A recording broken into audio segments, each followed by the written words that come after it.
I le afi lea ma whaalongo i nai le tau wala awane o se tamaitai mo se fesosoani.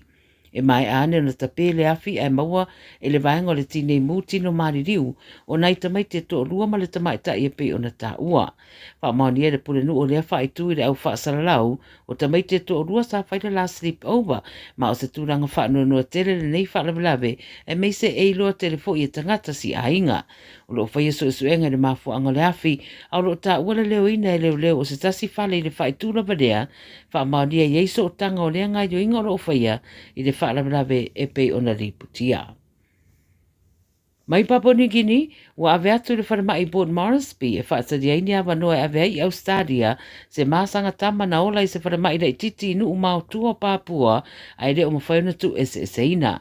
Whai mai di pote le Radio New Zealand e le i whaiani o nai ngoa ai na whana nau rea so whareina taruai e whaisi whainga tau le tūranga na iai. Peta i fōringa ua iei suinga le lei.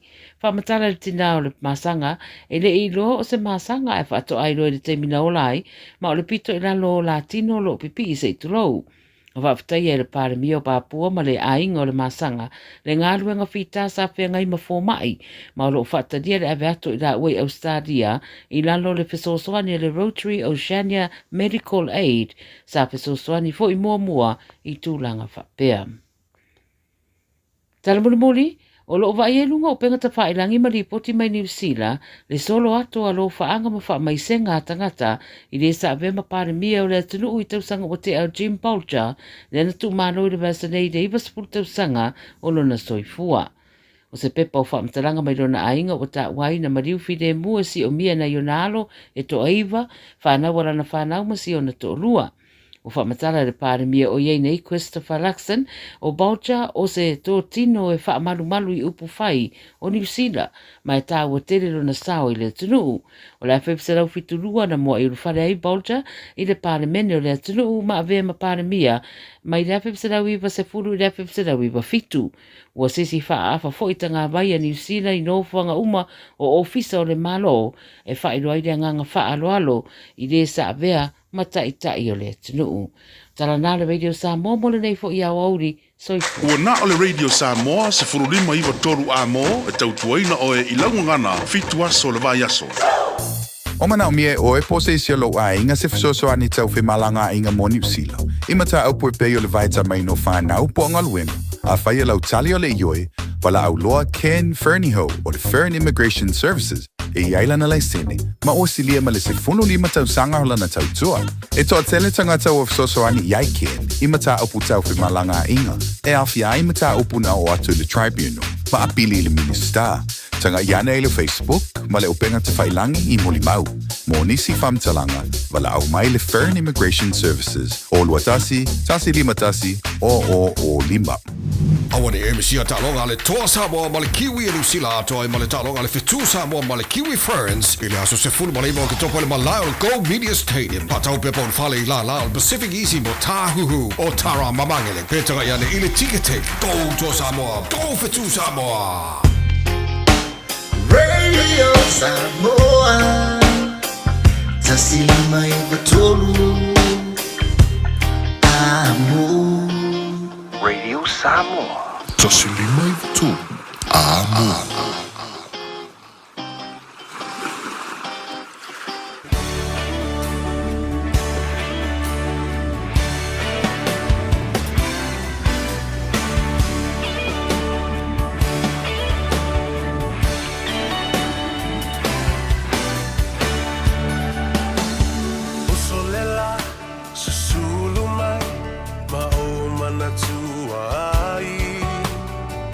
Samoa, le nu'u o te nofo ai Pe wha pe whea, na ngalo atu o i lewa ai Samoa, o le penina, o te fia i ai O solela, susulu mai, ma o manatua ai Lau Samoa, le nu'u o te nofo ai Pe wha pe whea, na ngalo atu o i lewa ai Samoa, o le penina, se fia fia iai. Hangi mai se matangi, e momoli atu ai. Hoku alofa ila Samoa matalasi. Hangi mai se matangi, e momoli atu ai. Hoku alofa ila Samoa matalasi.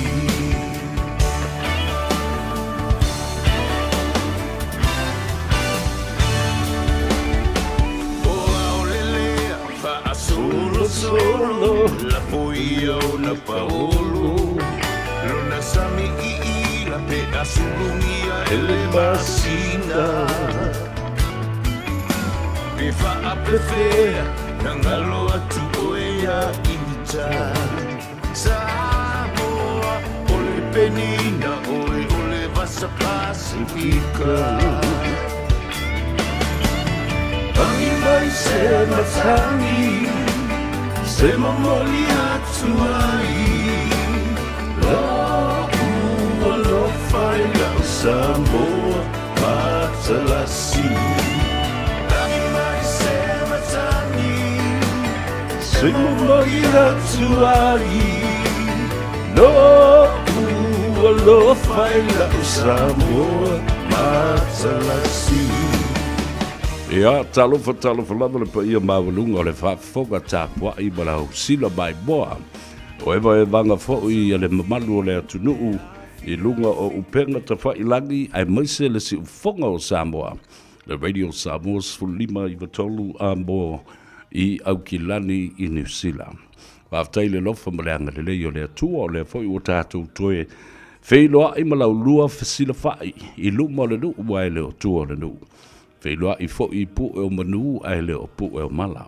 Tā walunga atu ai ia ma tātou tala I vai whanua I le ngana Samoa, tā pena ina fo I e le wharetua I ha Miriama po Mare. Alana toa mai I le a ai o Sydney I Ausetaria. Mawa se si whaapoponga I le tau le tu lai lima I le awhia fidei. Malona toi wha salawina Mo le taimi muri I le nei aso tofi, aso sefulma le ono le masina o kitopa lua afe lua sefulma le lima. Ia, vi ia le lofa ma le anga leo le atua. O sefulma le tasi minute wa te aile I tu lai wha. Na mai lou tai au, na wanga nga e fo I le la ba la usu le atunu u iona tiute ma ona tofi masani. Ia, a o le tapua inga fo I e se e ai le matila ma po le fala. Le ta matua le tina matua ia mai la tau o masani Faiva o le no fo fale ma Faiva fa loto I fale Faiva o le ngata I fale Faiva o le vatetea ia fa pena fo I Faiva o e masani o no usu le tua sivi ma la langa le vau I le tua vau I Samoa le na o nei ia o usu I me o fale fai ngā wenga ia usu le ofisa o le longa se me ke usu ia le si e ke ia o usu manga va whakasi mai makanga ka whai ngā luenga ai le lopo whea ngā lu ia wa vai tangata whapena I le tau ahinga na leilo mai I le tai au ai whaato ata malili atu I le fiafi le teimi lau lau imbe ai ia le ngā ia whai le kalafo le na whai le au fai pese mai le tongo se whaalaka mai fo le se tui le koi inga whakalianga a talofa ia te oe mbale ngā ruenga whita sa whenga iai le nei aso o le o tātou tūla lata I le manava o ngā ruenga mga ngai fo I Faiva le atunu e iai le talutolunga sa mau popo ma mau poe ma le lei au mea sa whai le whalwhai ngā ruenga au e te alu ma ave se mea fo le se mea ele se mea oi o le mea le metro tino ma le aseta a le company ka mo le kufa le le umanga ruenga le aso e tau te manava o tau ia ai o mai ia le sifi po e whaatino ia isi ngā ruenga au mai la o le loa le mea whai ngā ruenga Walu malakanga kama ave la ko fale ku kongo lang ka vale malu mai ia se ko vava I ko winga le anga a le menga whakau fo I le H resource, le human resource o lato management e lato te e maia meo mea whaingaruanga e whawhaingo fie na whatino ngaruanga. Ya, so ya, o whapenga wingo kako, whamailis a le lava kongi, whalava I mea, o kore asu se veri ma keki e kuma whakau, whakau kui mo whakau savali. So lea kia mo kua ule o fuari I kou amio. Anyways, malo le ngā lulue, malo le taua tai, malo le pale, malo foi le ngā lulue, ia ma le ono sai I ngā luenga sa whenga iai I le so. Ia, ala uta pena o le ama. Nava ngā luenga, whautuanga mo oe, ina I saonga le mu, o foi lo ono sai lungo le ala tele, tu uava noa I le istangata. Whai maali le ta vale, awa o le taimile nei. Lau te whai atu nei, so le e mua ai le savali. Ale tangata. Makua kama I kolo ape o le kolo ale loi fo le leina ta vale lungal. Ia, e oso I ma le fe e matu, I ma le fe e ma le ma e a o le istangata. Ai wha I le vevelo le la, oso I ma le tauturin boy. E ke e kaukulu moe kua e ke e o wakisi I kua le pampa o le skavale. Ono sa I mai lunga le ala. Tātou o ki lau le ki o. Io, tātou te o mo fsosani e wha ata oe. Ma wha pese oe.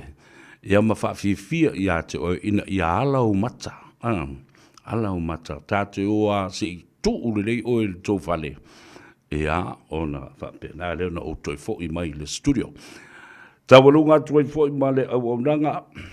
Ale tua whae ia whonga mua, ia pole whatalenga fo ia siu. Manu Francis Ioane. Ia, tuli mata I le aso a tai au.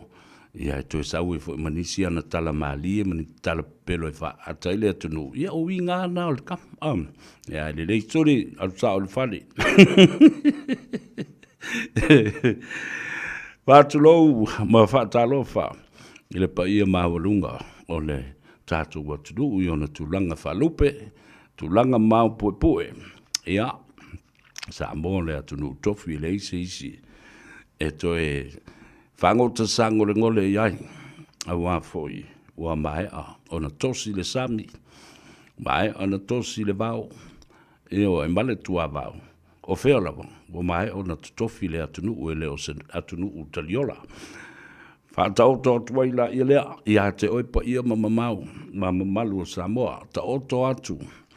Le lasi ia e mwese foi o peau ma vavau tala ngatao le atunu. Tupu mai e o Samoa, ia e mwese foi le tafutolu le tato vana nofo, pa ia mamamalu wha le malo, pa ia foi mamamalu wha le atunu. Ia mawalunga sa vi inga o le atua. Ona au ona tutofi.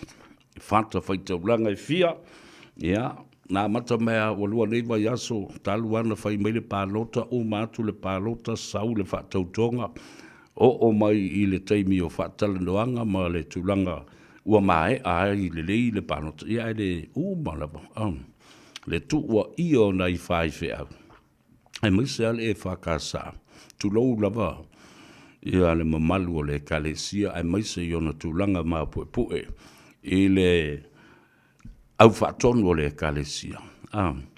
Angu sa, aso uma, sasa I lava. O le ale kalesia. O whaiwe aua, o whaiwe au. O au auna le tua.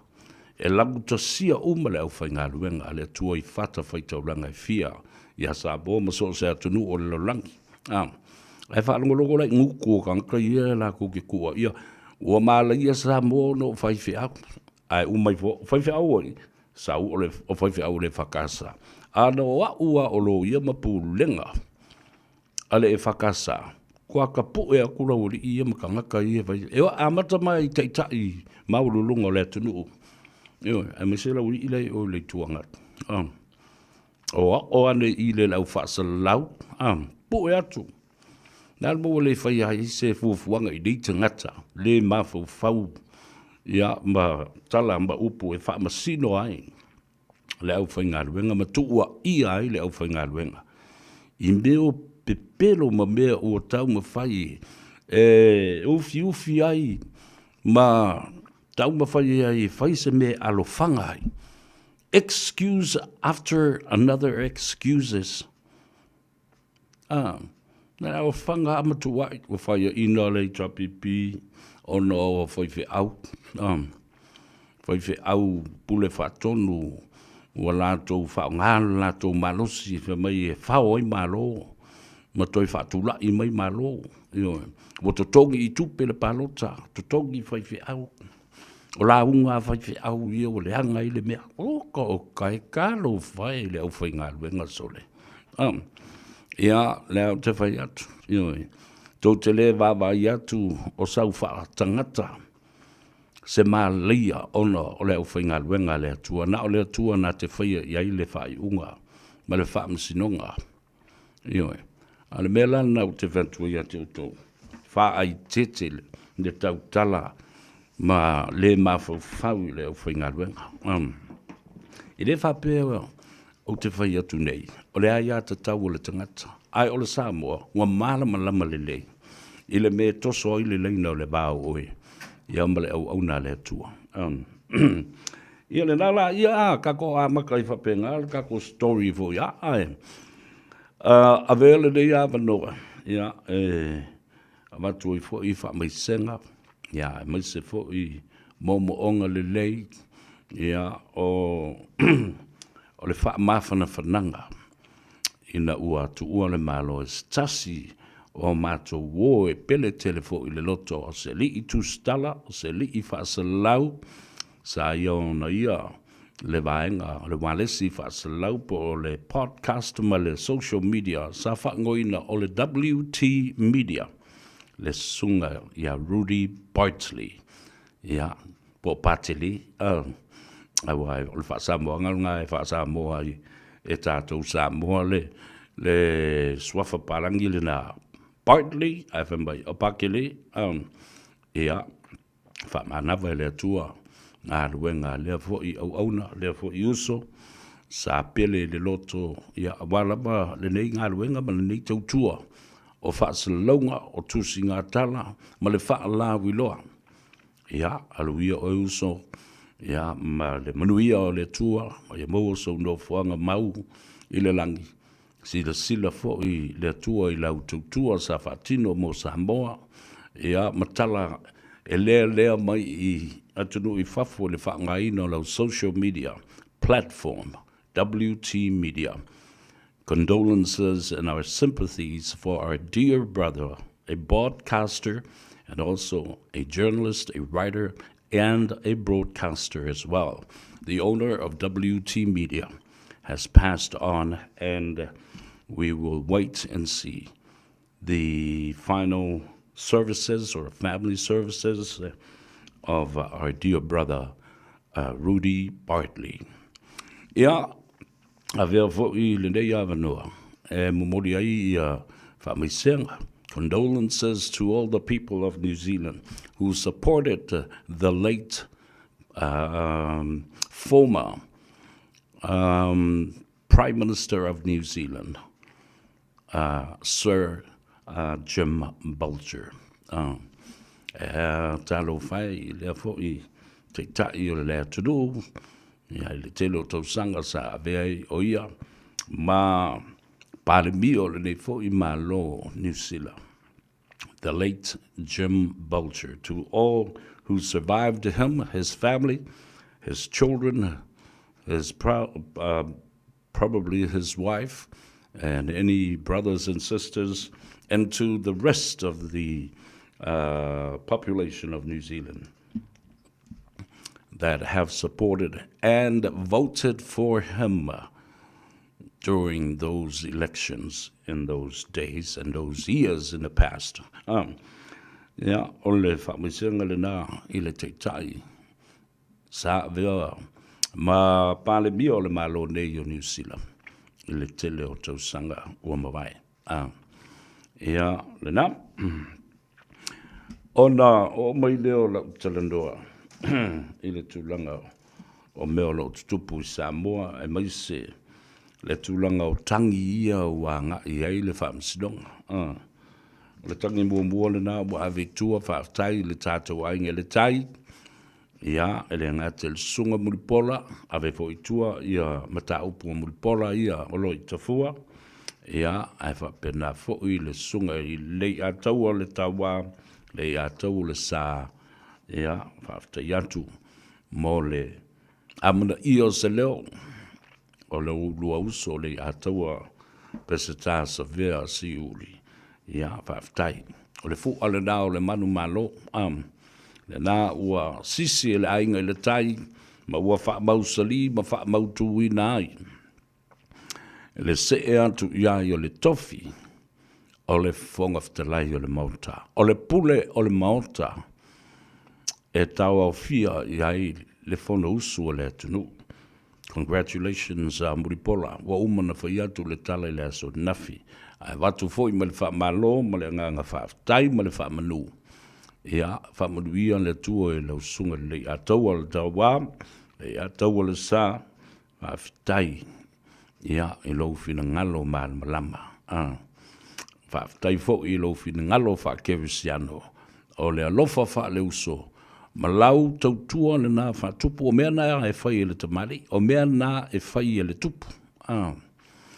Atalofa la ia, I nā I tamam tina mātua fo I le atanu, a lolo soi fo manuia, wha tai fo talo mai mo I tātou, ma I tātou umalam. E le ngata ina talo mo o lātou whanau, ma I lātou tono o lātou ainga. Ai, o lo manatua ma whea ai, ngā ruenga ma le tautua alo matama whanau o Samoa I so o se ngā ruenga. So o se atunu. E le ngata I maota malawa, I a whaatalo whafo I whale o tangata mātutua. Te le atala ma tangata lātou te wala umbai, I a ma lātou whaafetai mai, I le amana I ātou o nai o tātou te māmtina mātua. Ia, o lo nofo ma whanangolongo wana paule o le me ata I ai, ma fia I ai. O le saulo le atou sa vea, ia, sau ia lea uso, sau lea tangata, sau lea. E loa uma e to ina mola matua, mea lelei atoa ma mea wha lelei, o mea wha polokiki, o mea wha le tūla fono, mea wha soli tūla fono, o le solinga, o le wha vai, o le ale wha vai, wa I loa uma. O tua I mala malama lelei. Ia ta mama tina, I le ai maseisi e toi nofo ma mwhaio na nofo ma whaavalea. E te whai atu e ae tau mai fo ele toi ina ia maona ma fau faunga. Ma mai fo I lana ia luas fulu sene o le tala. O ona ma fau faunga na. His own 20 cents of the information and his knowledge and what he's listening to. Ia ele leile na e taua e taito lua ina le tamama le tina pe a whai o le whanau e a fo ia onga o le whanau e whai ngā luenga le ai maseisi e nofo le whale ia o le mea le na he tupu o le leitio o le social media o le TV o pese matala le atunu ia o telefou o mea na e whanongolongo iai mamau ai fo ia le tangata pe ia le tala no iai ma aka ia nga ngai al tau fo le name o le tato wasiasi ma amana ia na yo tato te mamtina ma tua I tau sanga ma ale nei a wa fo I e mawhai ona whao ngā ilo na mawhau train nei ma whakoleni le mawhau ina ia mana tua mea wane I ngalo mea ia fia ma malama I mea. O le alama le me alai malama. I loa le lei. Malama ma mautinoa le lei e le ngalo I ngō tangata. E titilo e fōri ngō tangata awa ngalo I ana ia le ngō. Pe alu fo I alu e whatau e le ma mautele me ilu whale loa e kewa luaku o fiu o sue. Wa se wa ngalo le awa le alu e whale. E awalange I whapenga. E kari e mai nai ta mamtina matua. anga ulangonga ko lau whapea mai. Au, sa vea ngai laka ma iwa kalianga.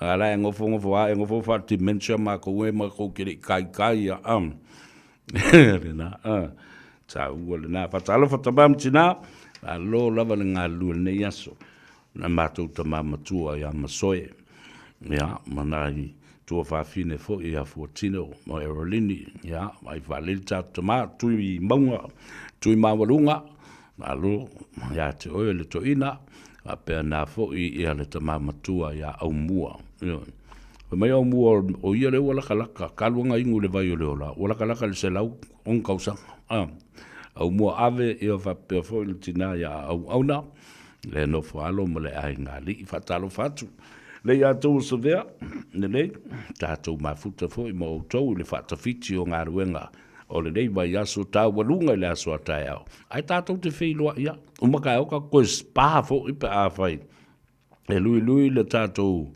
ava i le asutona i le tano ava e te maua ai ia le sao. Se e mai le whatalofa i lunga le tātou api o fōlinga e me se fo i le tātou YouTube channel. Ia po alama isi a fola platform solo mwhai o na whaunga e le atunu e mafuta mai ai whatalofa atu le ataua i a te oe. Valelia, talofa Valelia Ili, watching you, Severe, from the capital of Wellington. Ja, la mua Wellington, fatalo fatu.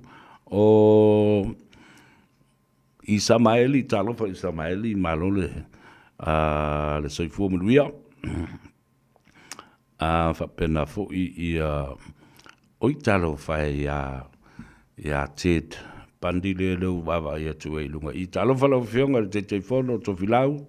Ted Stanley, alo le soifua munuia, o le te fono le nā le fono fau tua Samoa i New Zealand nei, ia le fua tāpena atu fo i mō lana fontanga i le asolus fo malefitu, ia sa ili ei fo i nisi sui fo, ia po le toi whātu mai fo i o le laulau tuai. O le mea e whina ngalo i Samoa, o le mea le nā. Ia, tua te o talo whalava, alo le soifua munuia, au tau umalawa i lunga le tātou api o fōlinga. Please share our program, and comment on it. Whapena fui o tau lunga le tātou YouTube channel, ta ua tele, ia le tango e tufa le tātou proklame, J. Sione, ia Lopesi, talo whalava ma lo soifua munuia, o Miti, talova Miti, alola soifua munuia, Miti Soli. E tangata i te wawa i atu, e o mai Alaska, Fatalo fatu Alaska, alola soifua manuia i te utou. Uma le malo le atunu ua sola kungu ngofo i ngai Alaska, le kungu umalulu. O le tamaita e Colleen, talofa Colleen, alola soifua manuia, watching you from Sydney, Australia. Okay, yeah, cheers. I offer young as over ki polo lingai kaimi. Angel Nathaniel, these are some of our dedicated, committed fans that once we start, they come up at the same time. A pia mai lo matangata nei. Yeah, big shout out to na mo to umalava o lepa Malaysia, Talova Malo, Tavita Fiso, Talova Brother, yeah, Victoria, Mele Fuhia, Fili, Talova, sorry, Victoria, pa fa o tau mapeva lo ile a fo le fa leo ina lo fai. Yeah, o le na, pe mai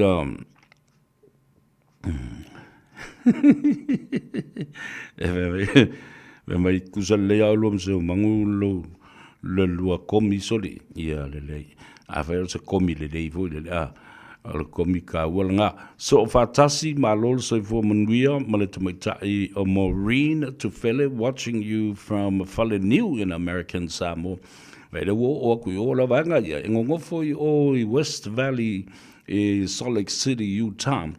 Le wawa yaku o le kaka amai yeah, well, if you're out there for a vacation or having a holiday, make sure you enjoy yourself. So fatas, Ia, ma le tamaita'i o Maureen Tufele. Enjoy your stay in American Samoa. While we are in American Samoa, avanua fo le nei, ta ua tele.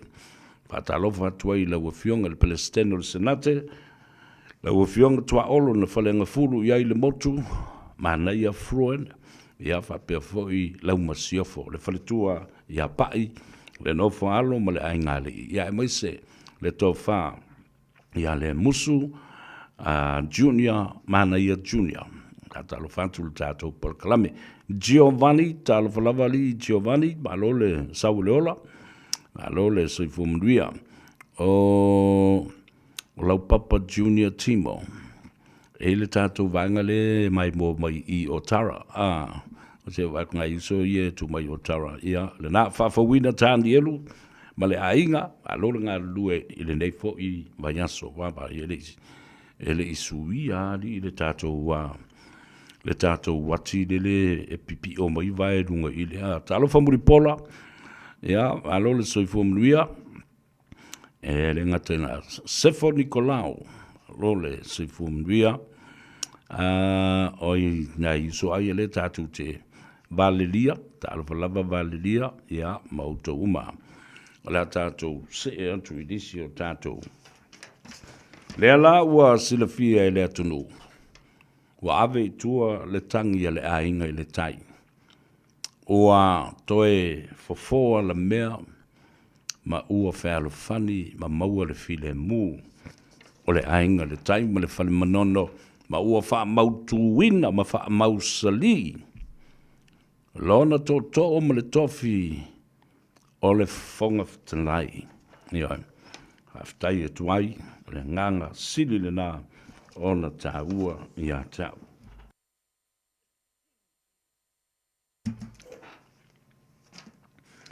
O le si tangi o leo ua ave I tua, o le tangi le nā whaasale anga numero 5. Ua whirangalo malia le fionga I a pesta vai fou, ia o le a whaase e tuangalo, ai tui nātu le a vanoa, I lona uso, whaipule, o le fua vea ma minsta. Ia, le fionga I a vui, I inga sione. Ma malo le whatupu, ma lau whaaloalo ma walunga lea pesta. Ia, sanga tulu I le tua. Le soifuanga lue, ma le soifu au auna e au ngā I fu I poloketi. Ma le tautua ina o le tu malo. E le whapea e umama le tofu whaipule. Na saulola ia le e nofo ma e whaali ia I lau whaia inga. Oko, I lato umai na tā mo e o whaipule. Le ai, e o mai foi. O sui foi a upenga o le taua. O mai foi e toe whaatino o lato watinae, o lato pisinisi, ia matulanga whapena wa o le fionga ia pesta vai fo. E alua I tutonu o le mautafolo ma le pale mene I pānota wa tuna I atu. Au stangata whai business, o stangata whai konkalate. Tele ana ngaruenga, ma tele fo ilona ta mao a inga. Ia ele popole ala, ia, o le mesili, sa whatino le tautua, I le tu malo, whasale anga numero 5, ia le fo la, ua pasi atu le polo I le fionga, ia vui I inga. Le tama sa tuala. Ia, aloane la ia o mamo Faiva na, ia sanga, ia ne ai o le taimi. Ia, ma ia manuia ai, ia le tu malo. Ia ma so solo. A melo le manuia. Ia ma tua so solo le manuia. Ma I leisi tu malo, I leisi tu malo. Whapena I le atunu u atua. Ia o te lofa atu la. Awa o uso ia. O sui whaipule I o le chapipi le na malolo ne il palota. O le talitonunga atola ia I le chapipi. Le atu le epa ma limongi. Ma rei. Ina ia tua I wha malosi au. I sui o le chapipi le na pau. E ma tua I wha tu mawina au tau fi naunga I le whamsinonga. O su wha sanga. Ini whainga wha solitu la whano I le taimi o le panota. Pe o le tufa o le tupe. Pe o le tufa o le mea ai, pe o le ofo I nātu so o se mea, ai a fi ai le palota. Ia, whai mai ave. Lea la ua manatu ia nai nei uso, manei te mali e ave I tua le mata aupu. A ua matua whaali li I ai isi sui o le chapipi. E oa ia lato media ie whaanga ia le tamakiki inga le na e fau e mai na e Samoa. E le ase si o whaalunga o tu iai. O e fu o sai ama le masiona tolu le no matua na e tala no mai. Fe mai pala ai. Vai. E le tango fi whatupu sa file mu I vao le tumalo. Langa o I, e le o mana o sa file mu. O la e mana o e ngaepu fo I le mea. Ona o le maa lia lava. Talu na matua. Whaia ina to tolo I le whainga panota. Ai pe la, se ta mai vata ue e moli o Andrew Wole. E le lato wa tangata lango malos.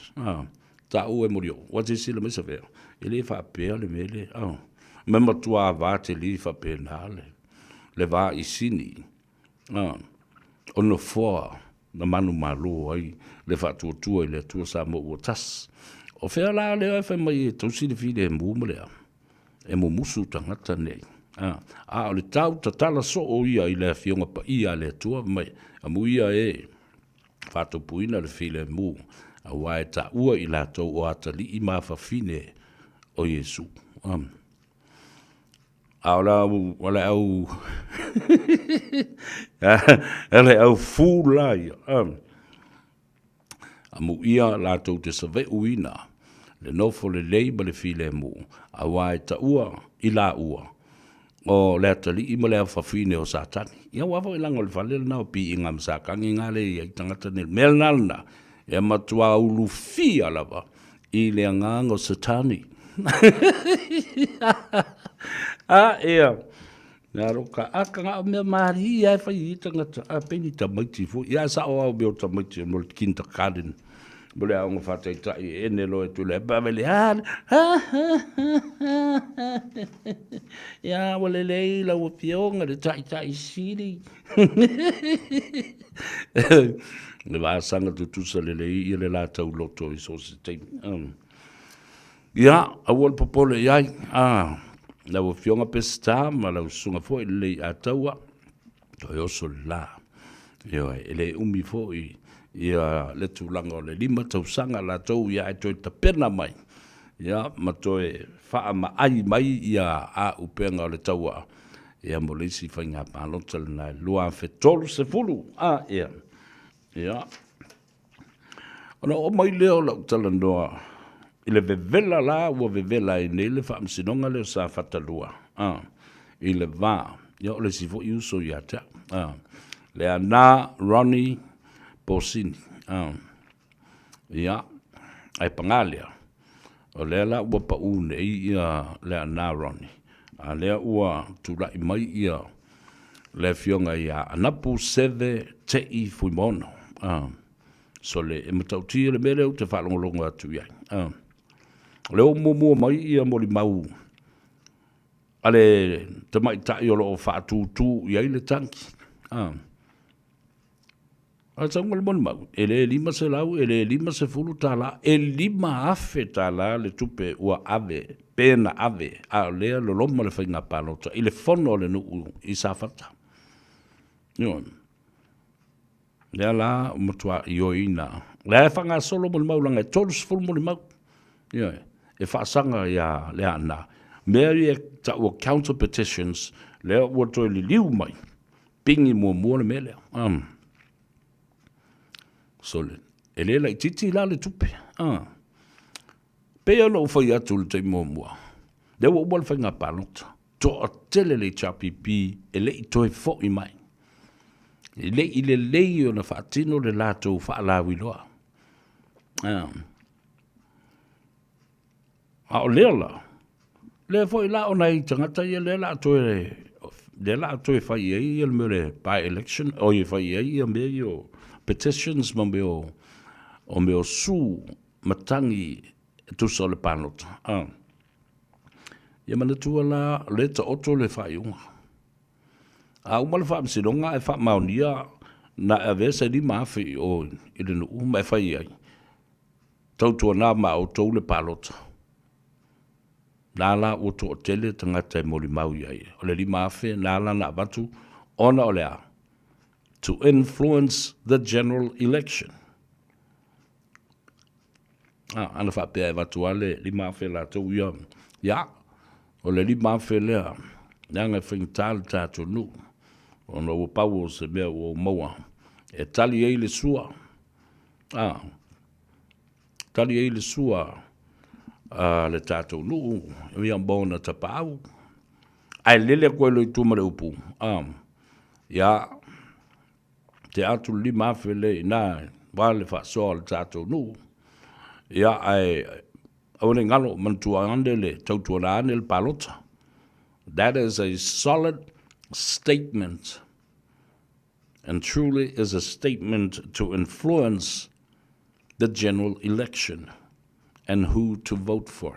Ele tau whapea mai, ia mantua le palota mai ata. Paole bea ia mantua le palota lea na whaleo mai.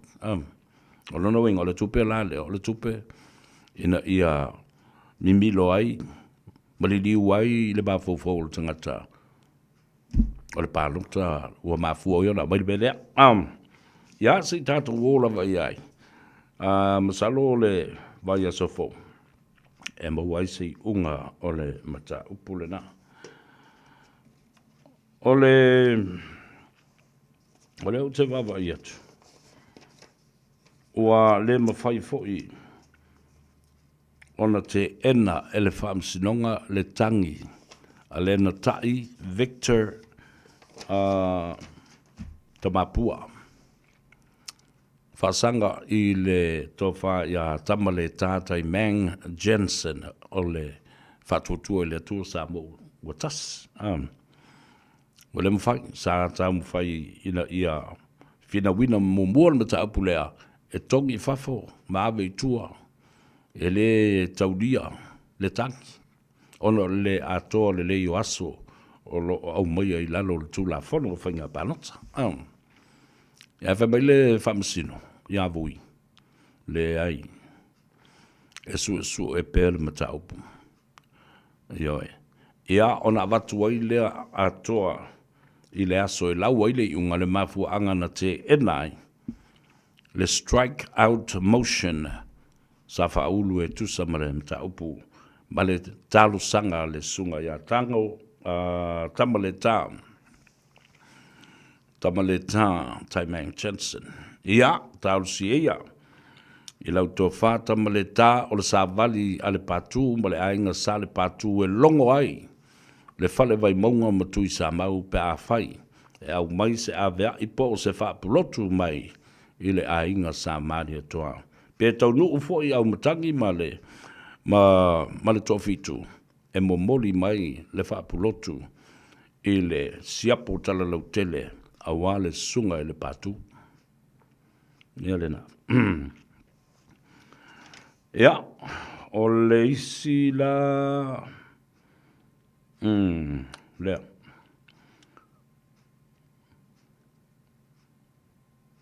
Ia le na. O umatu waila ia tātou tala na i tanki. Ai tātou whaataria. Ia, ma tali lupe o maunu i le vai a sofau. A wale mea mo ia. A whai e pa ui nā lentai. Lono winga woto e whai i a leisi whai ngā pānota. Ale mea lau te whai atuai. Ele ngata la ele onga le wha salanga leo lo iai. Pea wha mao nia. Sa whai ni soli tu la whono i le tu whai no tupe. Mea ai, mata mao ainga. Ora winga e lua fo i paia inga. E pusi no fo ai ia le tangata lea. E wha tu i ai le tangi.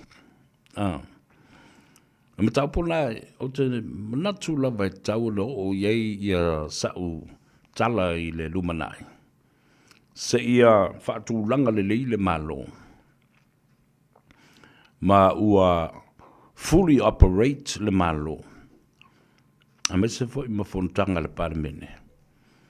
O se tasi leo tu la fono e tau na veo se teu te unga o whaasalanga. I le solia o le tu la fono o whainga panota. O le arebe leo. O le lua tau sanga lea. Ua tau mia ai lea ia tau. A le tangata ua sala. Ioi. E mo ia mana ia i leisi tu, au leisi fo i tu o le whaasalanga lea. Ua onga tele. O le sifultau sanga le nā, e te le toi alu i spalota, o te tusa leia, ma le mea o le sifultau sanga o lai tuli i tāwha ingata po tanu malala. Pea tuai fo. E alu ilo o mawhauwhau i lea fo i whaasalanga whapea. A tonu e te tau o na iai se taimi e toi e tanga imse sila i le balo. Wha mama a venga. I lea ia te tau o le tangata. Ua umi tele le nā sifultau sanga ma lua paia inga.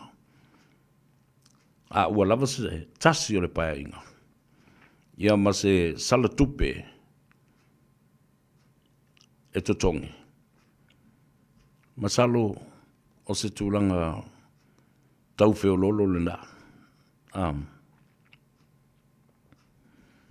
Ia, le nā, e whaima mata upu tau ave, ia le mata upu le nā.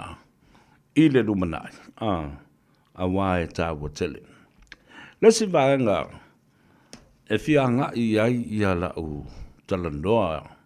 Mausa mata upu e tā ua tele. Lengo lewa matau na ia ina. Enisi, o le tō whā, momoli. Anu umawhio anga ai maise o i tu malo, ma le pule ma malu ali i ma whai pule o lea i tu malo, ma le i tu malo. Nu umawhio anga. O wha se adis, wha pea, o le ala ngā, o le tu la fono. A o leo o whai i ai, le tō whā, le nu mali i ma whai pule. Mos whātai ta inga nā. The finest example of this, lea ua ave i tua le mata upu le whalmanono. I le vā o le fionga ia mulipola, ma le fionga le sunga i le lei ataua. Ia lau whio so i atu isi tangata, ai me se fo i leo whasalau, ma whai o lato manatu. E ta lea ai le tō whā, a lea fio anga. Ia lea fo i una tupu, ele tupu, ele fuatasi, e tupu, i telo taimi, o whainga pālota. Whai mai le talitolunga, a isi awali ia, e tauna whai se tula whono e wha sāi, o na toi ai a ina, e li ima whai pule, ma le lātou pulenga, ma le lātou whautuanga. Ia mata upu whape nei, e le isu e su e ina, i le whaamsinonga a laua umana whato ai le tangi. La so talitolunga. O le mata upu lina, e mawhai ona ta tala ai le tātou leina. Ioe, e se teimi, tala la i leo le tātou leina. A mai le tō whā le tunu. O le whaamsinonga papalangi. Ioe. A o le tū ma le anga i whanua, ma le vā tangata ma le vā nonofo, e lua ma taitusi. Vi a o le vā. A o le wha leo ngō fia ia. Le vā tapu ia. Le vā tangata. Le vā o le nofo le lei. Le vā toto. Le vā taitai. Le vā o le pūlenga mamalu ali i mwhai pule o le atulu.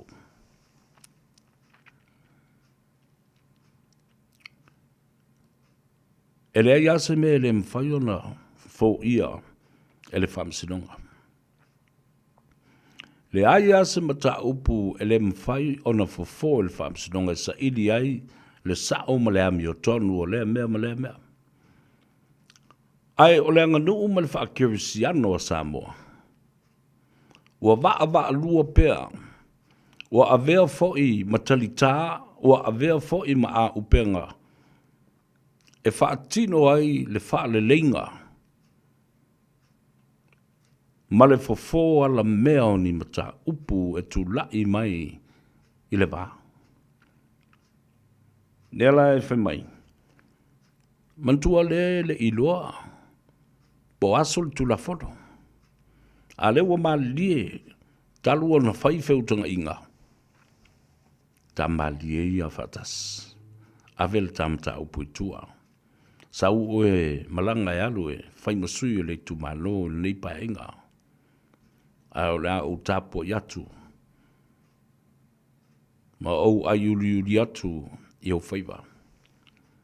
Whai mai lai oe. O le ala ufua i ai le melena. I le tā ua o le vā lea ua whai. O manatu ia. O manatu whaasau sili ma manatu wha mau lunga. O manatu e le toa ai le tai e. O manatu e le mau ai se fi le mua tangata.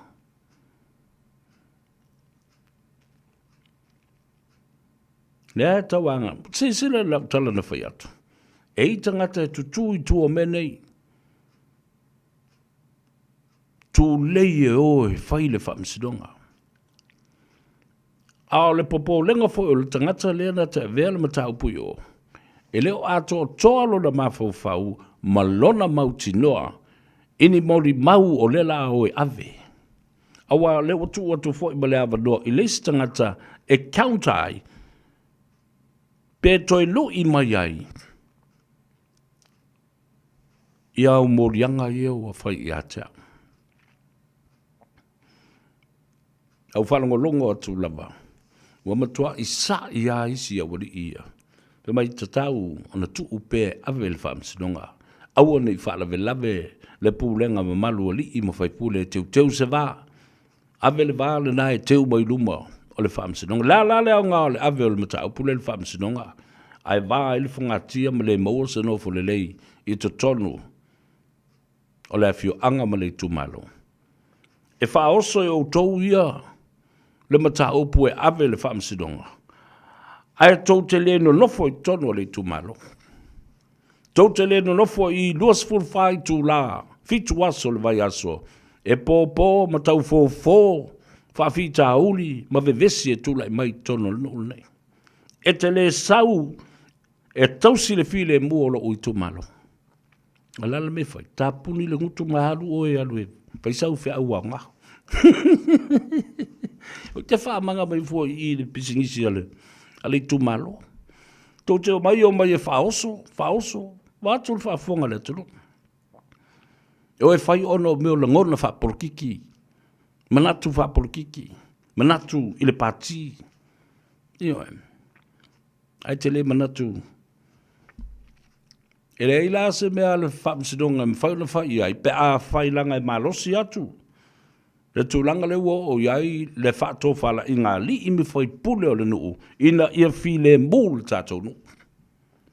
E le te whea ua le whamsinonga o mai i langai. E le wala o mai le whamsinonga, leo mātou lolo tō mta apu o mai, awane i sola sesi. Le ai, sorry wefa, se i longa o alu tangata e momoli le matau, po mwha aulu le matau. A o le whai ala suenga. The courts are mindful e lo le lei le whamsinonga. E le a apa i se mea po se matau po e lote po le alawa. Se vangana o ele mana onga. A whaila e sila fia e le whamsinonga. La te le i tango fia le matau po ai ua mana na o ia sui fai pule nei po sui ia na whauluina le tangi e au mai ma withdraw le tangi. E le whalave lave le court. Mai le mawhai fōi o na whai e le whamsinonga. Se tū la whono, e lima ta ina ai se mea whapea. O le pale mene whasino, i le mea le nā. Te wanga nā ua whaafonga i le parliament al mea moni ala. O le matua upu whaavale valea lava i le parliament le namata upu. Ele ei nisi o sui o le parliament o le a lātou whauina se tūla whono e whaape mai ai. Po le a lava le tūlanga o le ai tangi o le palota. Aua lava. Nei toi whaalave lave le nuu. E toi fo se whaafita uli whaapea ua tau nuu i luma o le whaamisinonga. Ioi, o maua mai. Nena. Ole mata upu le nā, ole mata upu le parlemene. Mana tua fo loi tu tino lea. They are lawmakers. O la tau e whaia le tu la fono, ma fau le tu la fono.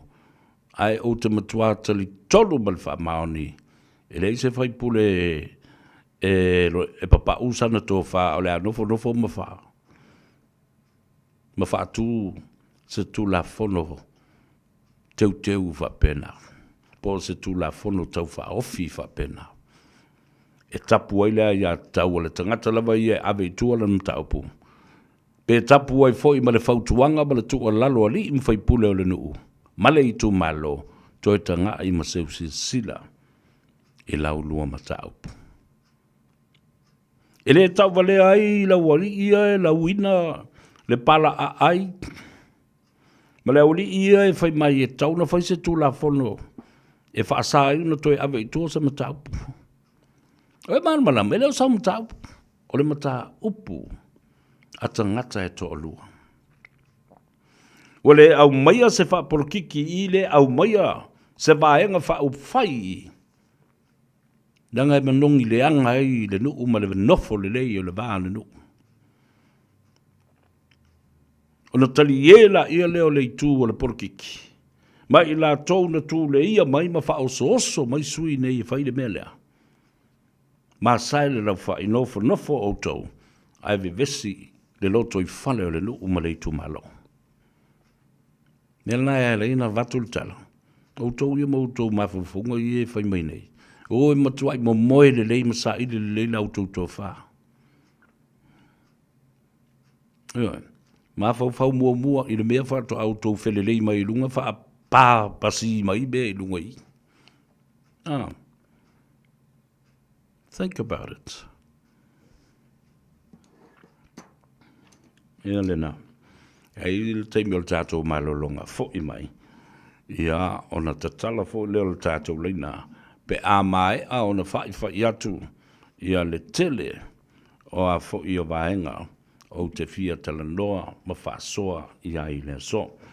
Lea ua tātou se atu i tātou tala i le ngana Samoa mo le taimi muli i le neifo i a stofi ua whaatawhiti ai ngā luenga ma le tāpenanga a le whaletua i a Miriama Pomare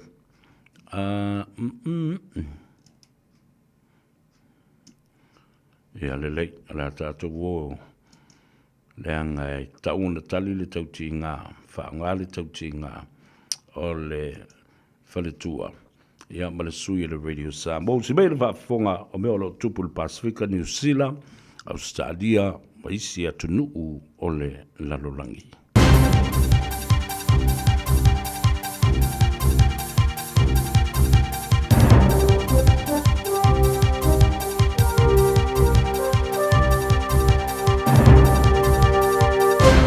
Patal fatu se whapoponga le nei o talafo o le Radio Samoa. O lapata i anil whai lau tusi le puipuinga a Amerika o Pete Hexeth i a Moscow a whai ai lea i lava se whaamutaino le taua Ukraine o lona winga o le a whaatino loe a Amerika ma isi pa anga le NATO ni tau po koste tuina i runga o Lucia mo le whaawau peo ana o swainga o lo whaia. Fa mai Hexeth e le CNN o le a whaateleina le mahalosi o Ukraine i tūranga taua upenga e aveane mai Amerika ai le o manino pe au fiai ma upenga whana mamao e pe o nanga i ele saunua ngā Trump i le amitanga o le vaiaso. Wa una i ailoa le ri whailau tusi atunu i a inivesi le whaatawina o upenga i nalo se tau mawhainga ua whaingoa prioritize Ukraine requirement list. I lalo lea por kalame, wa wa iai leo o le 2 piliona wa fua i atu moa o penga tau militeri mo Ukraine, ai rei au sia lava le 3.5 miliona lea o lo tau mo fai Zelensky e au sia. Fai mai isi tai tai o le lalangi o lo au wai whaatasi lalo lea tau mwhainga o le awala anga i le whine mua Ukraine, o le whaia leo sanctions po sa whaasanga i a Lucia e a awhiairo na tamau ainga mai whaatino lea tūranga i le kiri wātoa o penga mo Ukraine. Ta ua le ripoti, o se whamtaranga me le minister o le vai Papua Lucia whaatau i whamtaranga Trump na whaia winga i missiles mai Amerika, a whai a sapalai ane Amerika o penga ia i a Ukraine, o le amatua i whaareanga i na loa lama le sotanga o Moscow ma Washington. E to tele e manatu e ulawa ina whai te tele le mata upu i te tonu o saina, le ana lipoti atu mua ua po e naitangata e to tolu se fulu mai se kare sia kevisiano i le atunu. O se ripoti o pito na tamai le nei mata upu o whaero ai le BBC, se whaatara noanga ma le awhawhine o le whaiwhea o le aurotu leo le Zion Church, wa ta waia Grace Jean Drexel, na mawane na text mai na tamare whaiwhea o leo Jean Mingui, i te talo mo se tasi o whaiwhea o le rotu, wa tau fia fo i leo a o asiasi atu i tu i saute o Shen. O le manatu o tele, o le amatanga le nei o le mata upu, o se mata upu tele, o le atura i mai saina ma underground churches. O le ta ua i le ripoti e ei se tura fono pasia i saina e anga i tonu i e kare sia whapea, ma o lo pulea le tunu e le CCP, the Chinese Communist Party, ai e to tele lava se vaenga o tangata keusiano i saina, ma ua whaisi tele o teimi o tapu e nai tangata, a whai mai se whamtaranga mai ai la tau ua pueina, o whainga whapene i e le ma whaina whaaleanga i nai le kare sia, ma a whai e toi tepa i le tuanai, o teimi uma i le tau mia o langona, e iei foi ma le toi whaola laina po le revival. E to alua tamaiti wa maari riu whaatasi ma se tamai tai i se awhina sa sawane i se whale i Gladstone i Queensland. Whai maili po te le 9 News o le pawea na nafi na sa sawa nei le awhi lea ma whaalongo i nai le tawala awane o se tamai tai mo se whasosoani. E mai ane na tape le awhi e maua e le vaenga o le tine mu tino maari riu o nai tamai te to lua ma le tamai tai e pe o na ta ua. Wha maoni e le pule nu o lea whai tu i le au whaasaralau o tamai te to lua sa whaile la sleep over ma o se tūranga whaanua noa tele le nei whaalawe e mei se e loa telefo i e tangata si a inga. O lo whai so suenga le mafu anga le awhi au lo ta ua le leo ina e leo o se tasi whale i le whai tūra badea wha maoni e yeiso o tanga o lea ngai o inga o lo whaia i le whaalawe e pe o na riputia. Mai Papua New Guinea, wa ave atu le whanama i Port Moresby e whaatari aini a wanoa e ave ai Australia se māsanga tama na ola i se whanama i rei titi inu umau tua Papua ai re o mawhaiona tu e se ina. Whai mai di pote le Radio New Zealand e rei whaiani o nā ingoa ai na whana nau rea so whawaile taruai e whaisi whainga tau le tūranga na iai. Peta i fōringa ua iei suinga le lei. Whamatala le tina o le masanga, e le i loa o se masanga e whaato ai loa le teimina o lai, ma o le pito i la lo la tino lo pipi i se i turou. O whaafutai e le pāre mia o pāpua ma le ainga o le masanga, le ngā luenga whita sa whenga i mafō mai, ma o lo whaatadia le ave ato i la ue Australia, i la lo le whesosoani le Rotary Oceania Medical Aid, sa whesosoani fo i mua i tūlanga whapea. Tala muli, o lo vai e lunga o penga ta whailangi ma ripoti mai New Zealand, le solo ato a lo whaanga ma wha mai senga tangata, i le sa ave ma pare mia o le atunu ui tausanga o te au Jim Bulger, le na tu mano i le vasa nei de iwa sepul tausanga o lo na soifua. O se pepa o whaamtalanga mai rona ainga o ta wai na mariu fide mua si o mia na yonalo e to aiva, whanau wala na whanau ma si o na to lua. O whamatala le pāre mia o iei nei Christopher Luxon o Bulger o se tō tino e whaamalu i upu whai o New Zealand mai tā ua terero na sao i le tunu. O le awhepserau fiturua na mua i urwhare ai Bulger i le pāre mene o le tunu ma avea ma pāre mia mai le awhepserau iwa se furu i le awhepserau iwa fitu. Ua sisi wha awha fo i tanga vai a New Zealand i nōwhanga uma o ofisa o le malo e wha i roaire nganga wha alo i le sa avea matai o le tunu. Tala nā le Radio Samoa mole nei fo i au auri, soifua.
Ia lena, siu fonga matango fia o si o tua fine pele ia toa whā, te o teito, ia o oe o la urosa. Ia, alo su e sisi au rosa fau toa whā. Ia lena, o leo o se e mai ia le sa o te maitai. Ia ati mai le tātou whale tā vale.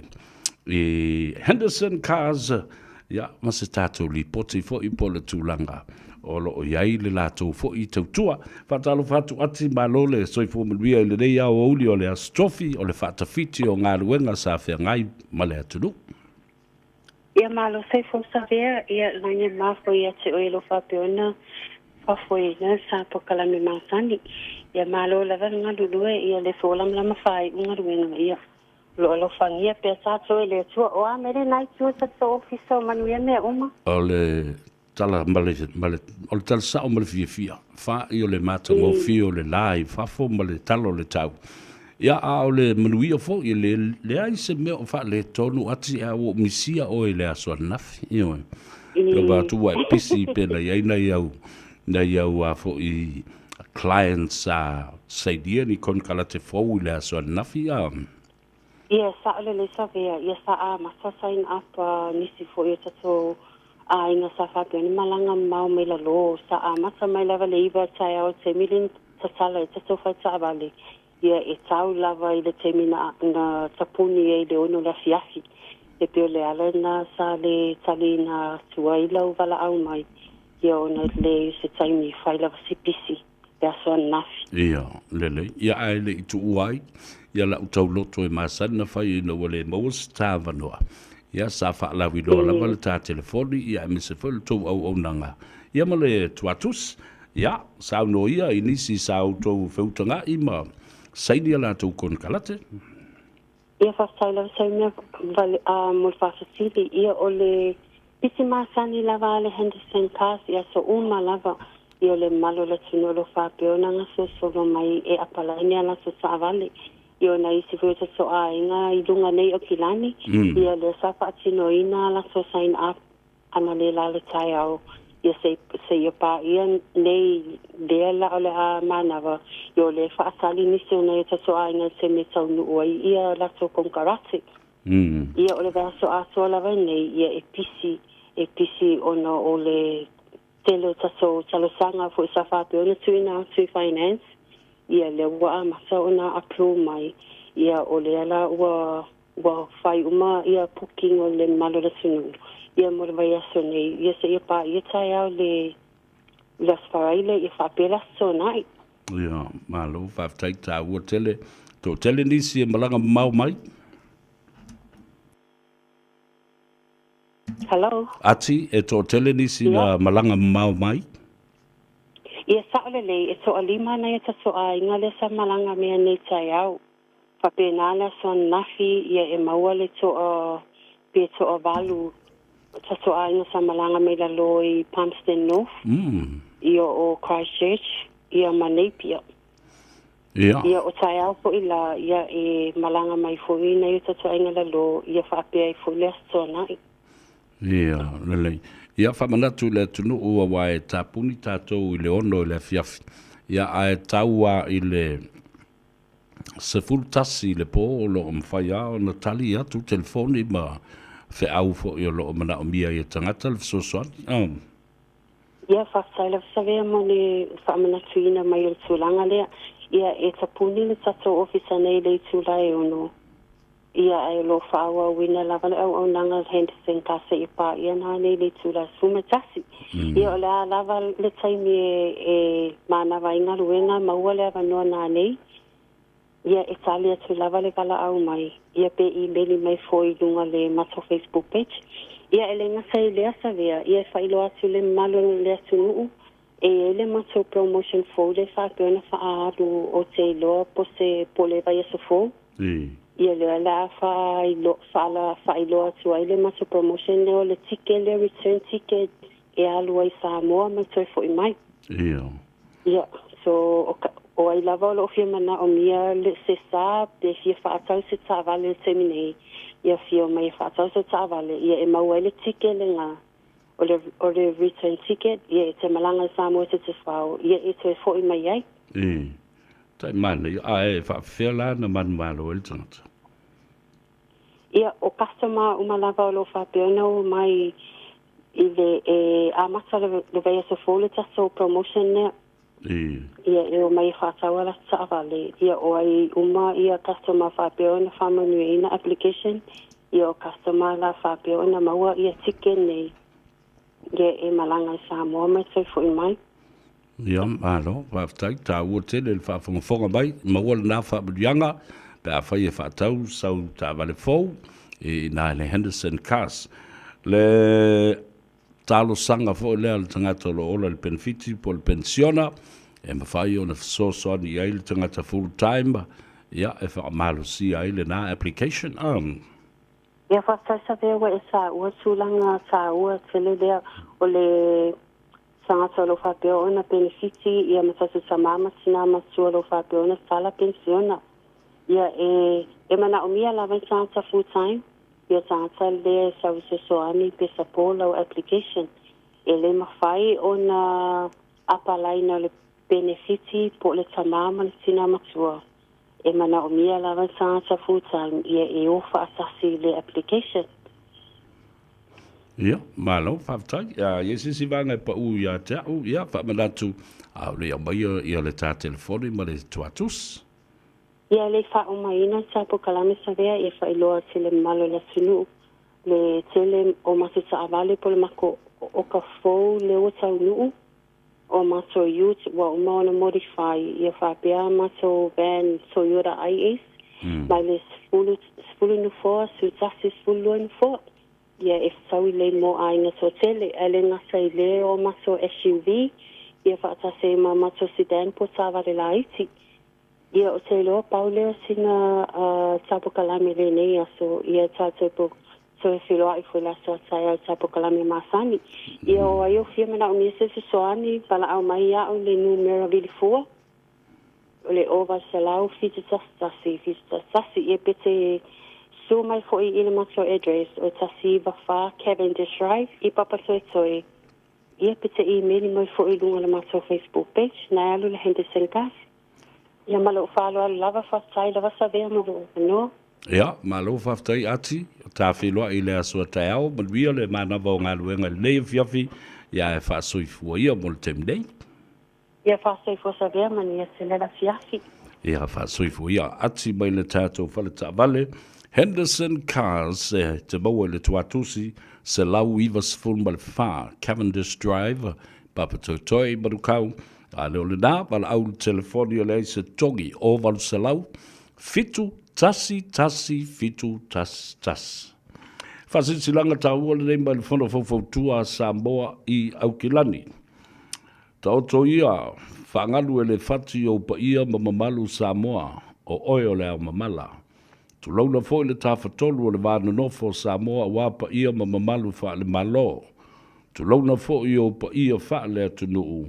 Ai matua le tuu I pa ia ma mamalu wha le atua. A wā le a inga sa le vi I whata whaitaulanga I fia. Whasinsilatu I le mamalu o le atunuu. O lea ua tu lalata I le whono wha le tausanga. E toi whaatulanga I le whono whautua Samoa I Aukilani.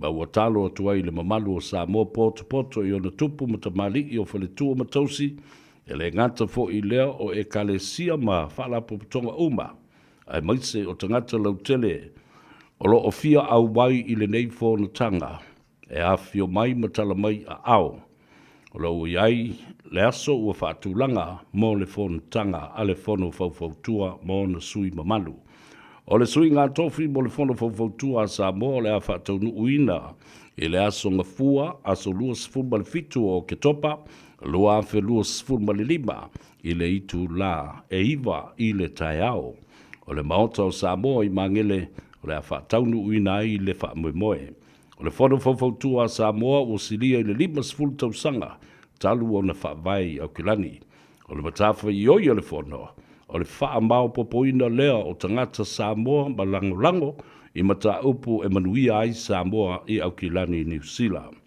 Lango sua fo I le ofisa o le konsula ma tektai o Samoa e auto waa mai I lea paia inga ma lea paia inga. E ngā lulue so tau au, ma le mafutanga so whaatasi, a whaife au Samoa I au kilani.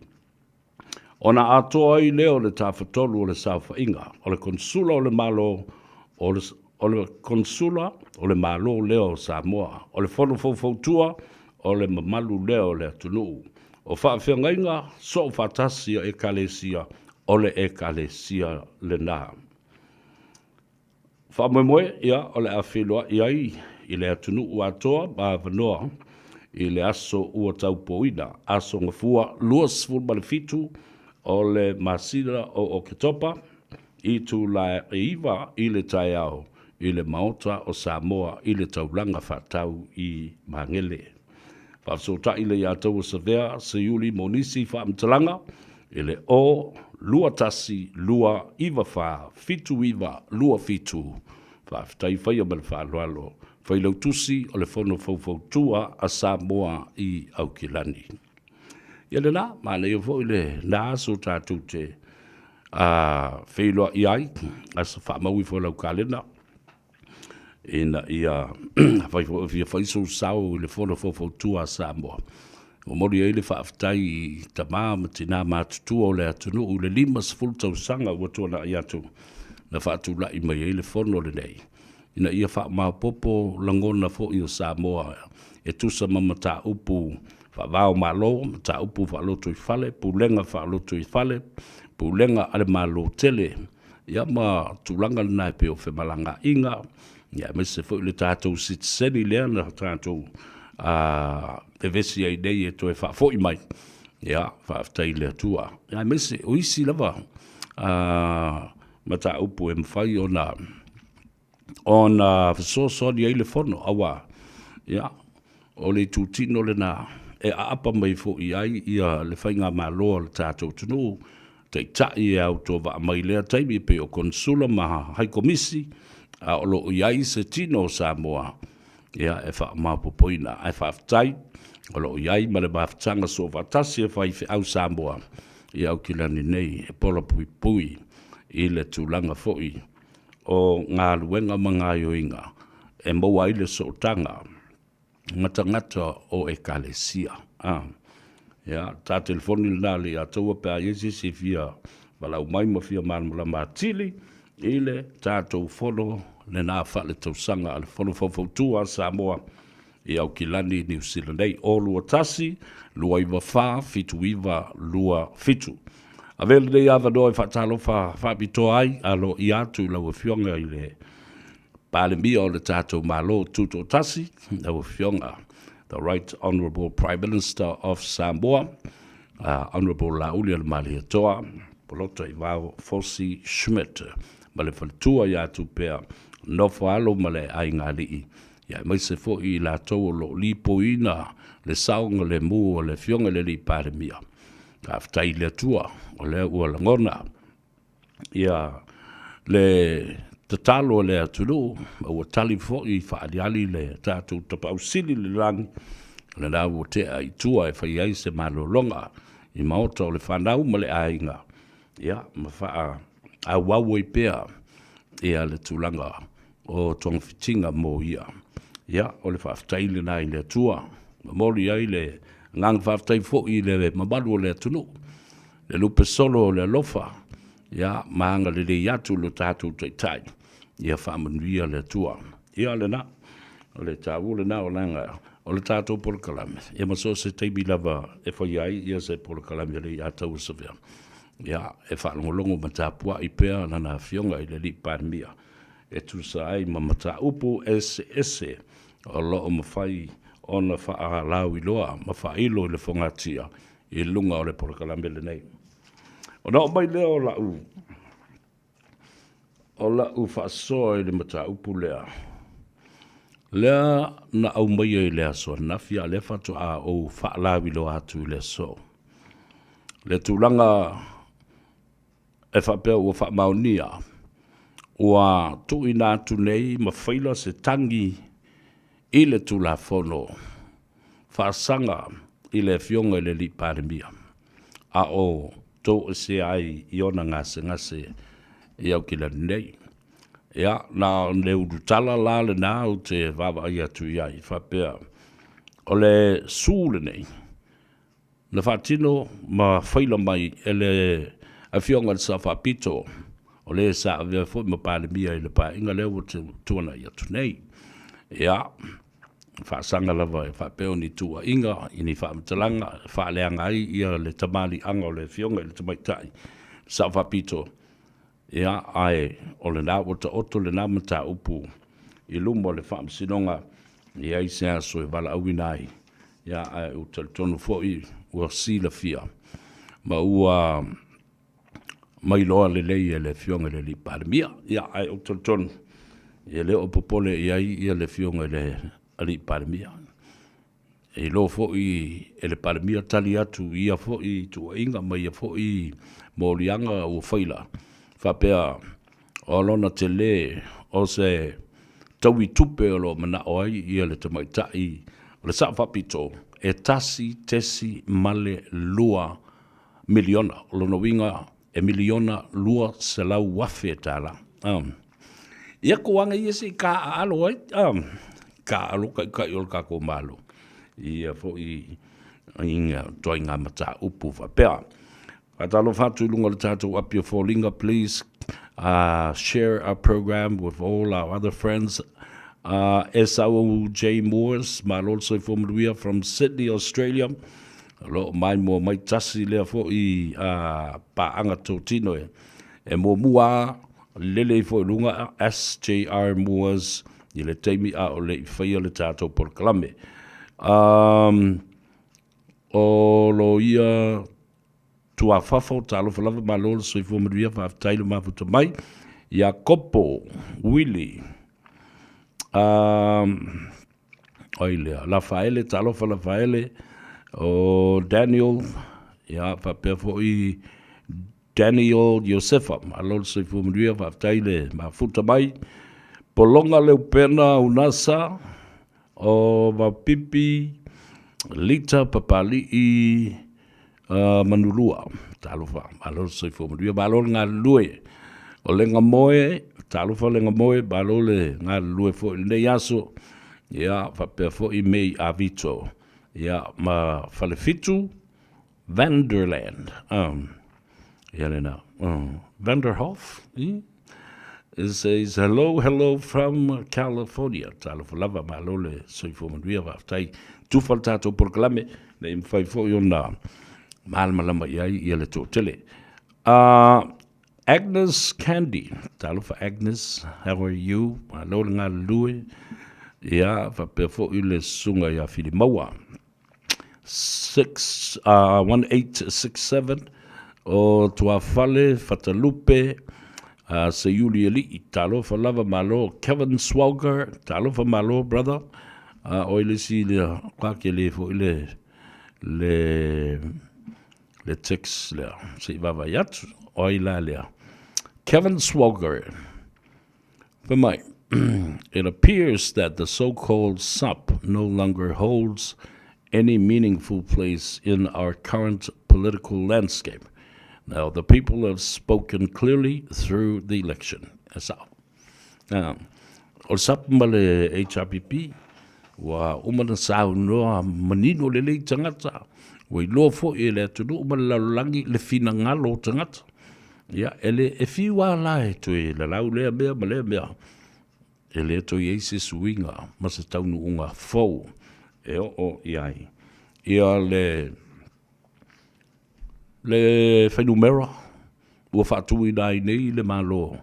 O le fionga le li parmia, i le sunga i le honorable lauli ale Maria Toa, polo te vau, Fossi Schmidt. O leo te wawa ia tu fwoi. E le tūlanga, o lea lava au mai, e tase alo wa ai i le nganga o au mai ai, ma li potia ai le tele o tala o mea o tupu i le tātou tunu. E whaasanga sanga lava i le malo fau o tūla i mai nei. Ai o te ofo, o le mea ofo i lo loto, o tangata ia o lo ngā lulue i le malo. Mo se whataita ingala, ole matanga luenga le soifu maloloina, ai mai se, ole mauta ngase i matotua. Le foi la o te vava iatu whapea ua saunua se tasi o li i fo mai si nia.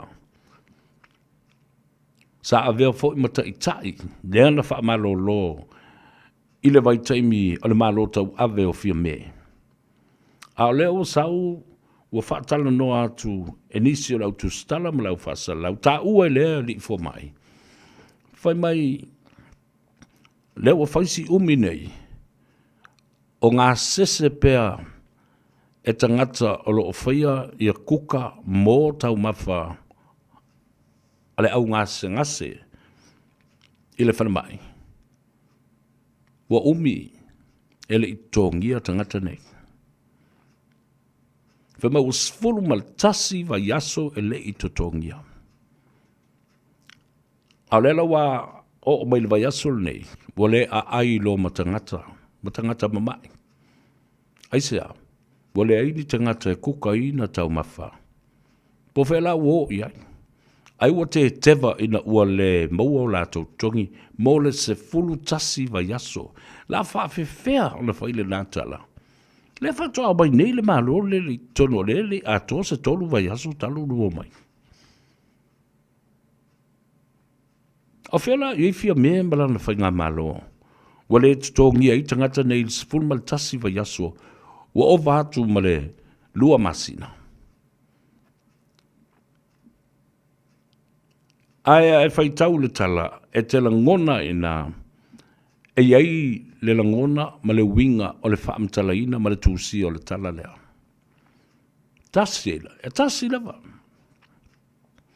Te loa ina le fau leanga, le tau wha leanga, le au maia i lunga o se mea ina ia matua whaapā ma mātanga, i le vāwa ai ma le tala loa le atunu. Tau te le maari ni e ea. Le nā ua umana sauno atu le fionga le pāremia, ma sui pāremia e tō lua. Sauno atu le kāpeneta. Nā whaua umana tofi i komiti wha pāremene o le tupe. O le taimi lea tātou te tilo, iai ua umana au maia. Le male lenga le au le malo. Tu mai ai ma le tolu sfulu aso e tāpena. I le tātou te le o le as tolu sfulu. E te tau le whaatino hai, alala le mea o alai o le umi, le sfulu tasi vai aso, a o lai tū malo fia me. Nā le mea o whai i whapea. Nā le anganga ua mai i whapea. A o le li ofisa fo mai lea sinia, o ia lea lena wha malolo mai nei e fia me malana vaenga. I lona tūlanga māwalunga ta isa iai tonu, o le pūlenga le wharamai. So you see, ladies and gentlemen, you can tell the spirit and the reason behind telling a story and writing a story and a report like this from a senior officer of the hospital, a doctor. Nā mea o le mwhai a le malama le leia, o no sai. Sa tatau na tutogi tangata lana, i le vai taimi o fia mea malana pulenga, malana minority-led government sa iai. A lela ua au mai tau leanga tu ele whainga malo fau le whatu au mai nei. Ba mai le malilenga, male taimi, male whaatapula ai whaatino o le paketi ina ia pasia a ole i o le as tolus fulu o le masina nei. Ia le nara ia. Ka ki ele inga orko story wa e mata ngā tele e loa tuai le mawhauwhaunga nei tua. Ina ia tu sia se tala whape nei e whaale le ea whaale anga ele whainga malo. Ono sa ile umar taimi na mai e whai le paketi. Ne whalala na ia o tau ia le media le atu le epama ma o tau na o lo o whai a le tau loto o le pese masani ale na tau ngata le soifuanga le aini te tongi. A lai lau te ilo le ia le wo mana tau atu le atunu. Tau atu te tai le atunu. File mu. Whama lo. Le meo le tau whono. A lai tau whono ma le loa le le mafu anga o nei mau mea oma.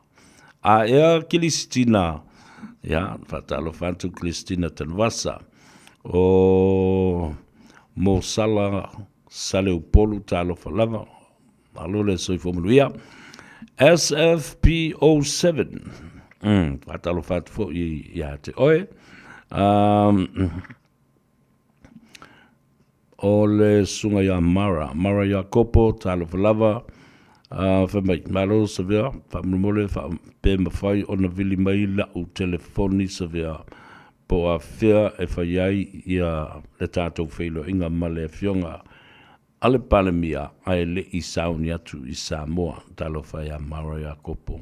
Ia e leilo e a upo le a fuafuanga le fionga le li pale mia, ma le taimi, ia e misa fui o le aso e toi fu. Iai, a fai o te iloa, ia, wala au tu lava. Pastor Fude, talo fa lava balole.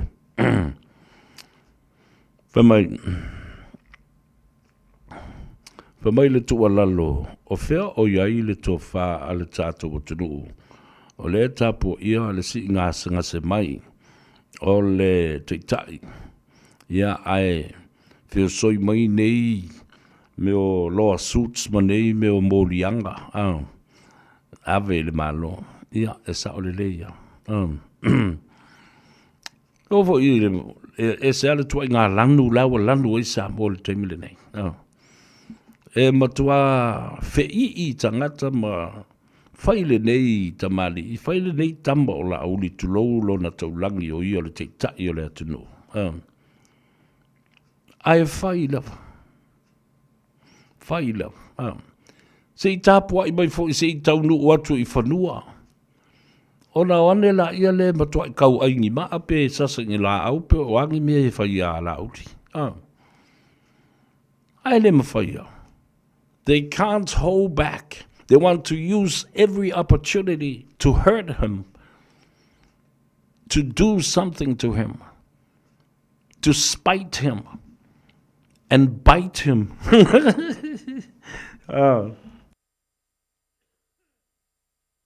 Wale ngaka le sasa au ba nga o ngali ma wu se me o le king o le kama. So ia se ko ki kau fi ai se ka ile anga kire o ko se ko ka pua i mai va le le fa lua ma to fa tali mai le sola ile la pe sola ile masina po si pa leta ia le afiong ile pale mio le tulu. Ja, e pale mio le tulu ai sola mai no fo Australia po o New Zealand nei. Le ai. Se fa mole. Titi, mai le taimi. Ia ona taunu watu lea. Ona utou ane lo lea ma utou. Mangi mai e sai ai. Tulau le whaafonga mai le tunu. Ka ingo, ka whiwhi. Lelei, Fortino, talo falava Fortino. Ua whaise kako me airingi i o whiawhi. Ma ua whaise tamu tanga le toi ina. Kari mai I. Please share our program to all our friends so that they can laugh. If you want to laugh, so other people can laugh with us as well. Si osi fonti talo falava malole so fumunwia. Ia le na, ono le na utu ia tutu. Le lava papale ma le ono sai. Ele na fia me. Ele na fia me. Oh. La va ai ma la tu fa longo mai doa le meo le tulangolo ia ile ngase o siedi ia ai mana na ola va fa la ve le me fo le ta o le tapo jeopardy la ve le tu ito la ve le so ale lo la alo le ala udi la tu ia ma ata mai ai ko lu fo longa ulu la ko fa me longa kingo fo le pounds off mai le Look at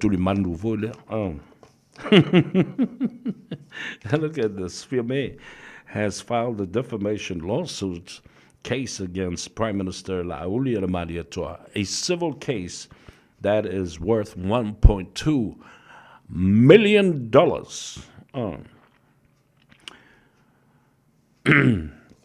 Ai, to sa we foi to ma si vai nga le. Pe mai, we le tala fi me. O le tala uma le na lau e le fionga le minsta. Le capinetta. Le fionga ya Mulipola ana rosa, moli o ale. Pe mai ele ai se mea fau o iai. O mea uma lava la na whaalawina mai le paketi. O le paketi le la na tapena fo e lana kapeneta a o iai le malo la ititi. To la iti. E le whainga malo whaawau. O maua mai. Tala le na. Pita. E tele vaenga ma mea lai te tonu. Mo atina e le lei. O lo i tonu le paketi lea na tola ulau mai e mori o. Lātou te langolangoina. Ma lātou te whaatuatuaina me whaio na whaawawina. Ma manuia ai le atina e o Samoa. So there you go. One thing is that the budget is similar to what they prepared before the budget wasn't passed. But many developments in the budget are parts that they will positively support. Manela na le saunanga na savapito. Eoi ina whamata tutusa ia le paketi ma me iai. Ia ai te lea ia tina e na olo iai. La tu te langolangoina mai tau na whaauau e manu iai ia Samoa mo le numnai. So ia la ia lea wau te whalungo longo tu lava i tala isi tangata. Ai mai sea i la tau lea sa pepese i le pese vole le Snoopy. Le kola, o le supa, ma le aea, ma le tupe pepe ata vit. Feita tangata nei nang fe mai. E ino lango le o le maua le kola. Ia na o e ala ia lea ma tilo i le paketi mi fai tala i le paketi ma ia. Le ai mase me o iai tonu o na fola mai mua e la uri i la tō na vatau. Ai leilo, soli. Se I pasi le paketi. What part of no don't you know, don't you understand? Tatia, matu, fide mu, ma whaalongolongo, ma whaatalitali. Se ia uma le leo na whaatino le ngāluenga le au whai ngāluenga ma I la tō e malama I tupe. Ia, ona amaila ia lea iluma ua mai ona pasi le palemene. Mai ona whaatino iai ia whelaflafo inga. I se teimi o momua. La tātou ua e tā le pese lea. Whamanui atu wai le mānawa o ngā luenga malo o sa o e lunga le pasi po lo o so voi kongo lau kaivale. Ia po lo free rider kul kaivale alesi. Ai olo lea so e kongiei oe e musulo e ke sau el kaivale. Ngai ki uwa peruskam. Ja, se lu se fu se tuento fo se kongi ele pensinki. Ja. Petiki ole o langa pule esea.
Toi fia la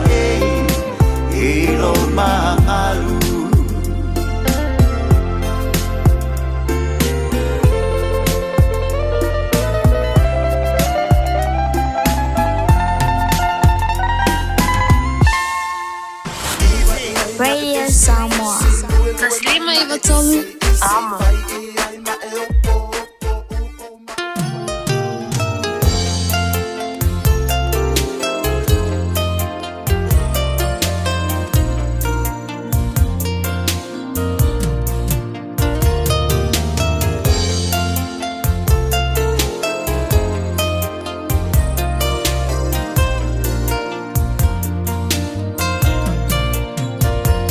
Ua o mau aluma fa ape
Le na fafi fianga su I fi loi o le manava o ngā luenga ai mai se fo I le tu ua a onga e a mga ngai fo ai Faiva o Samoa po fea le tu langi o iai fea le atunu lea lea so ba le taimi fa talofa mfa malo I a te oile I a tau savea I ngā luenga le lei sa fea ngai ma utou leo o toe tilo le mata upu lea olo au mai e le whare mai mana tua le lei, e luas ful ma le 5% o le tasi tesi ma le 5 biliona ta la o le tupe fo I lea na wha ngā e whai ei le wha soa le malo ai te ua le pasia I lalo lao ai a inga o le tulafono le tupe na se na tō mai ai, pe se I se mai ai ia le luas ful ma le 5% le na e tusa lea ma le tolu se lau miliona ta la mo le tolu masina lea te pena ai fo I mo le whainga pa a palotsa le na vai tau.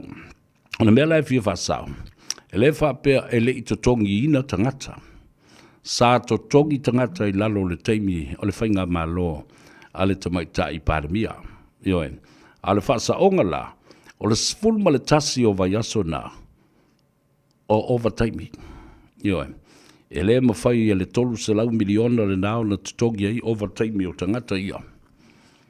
Na o lātou tutongi masani. Lea la, whātua tātou wō nei, e toe lote le talo le tupe. Ia mai e le malilenga, ina ia whasao ai le mata upu le nā. Ia le nālawa toe whasao atu, ina ia silafia ia le atunu.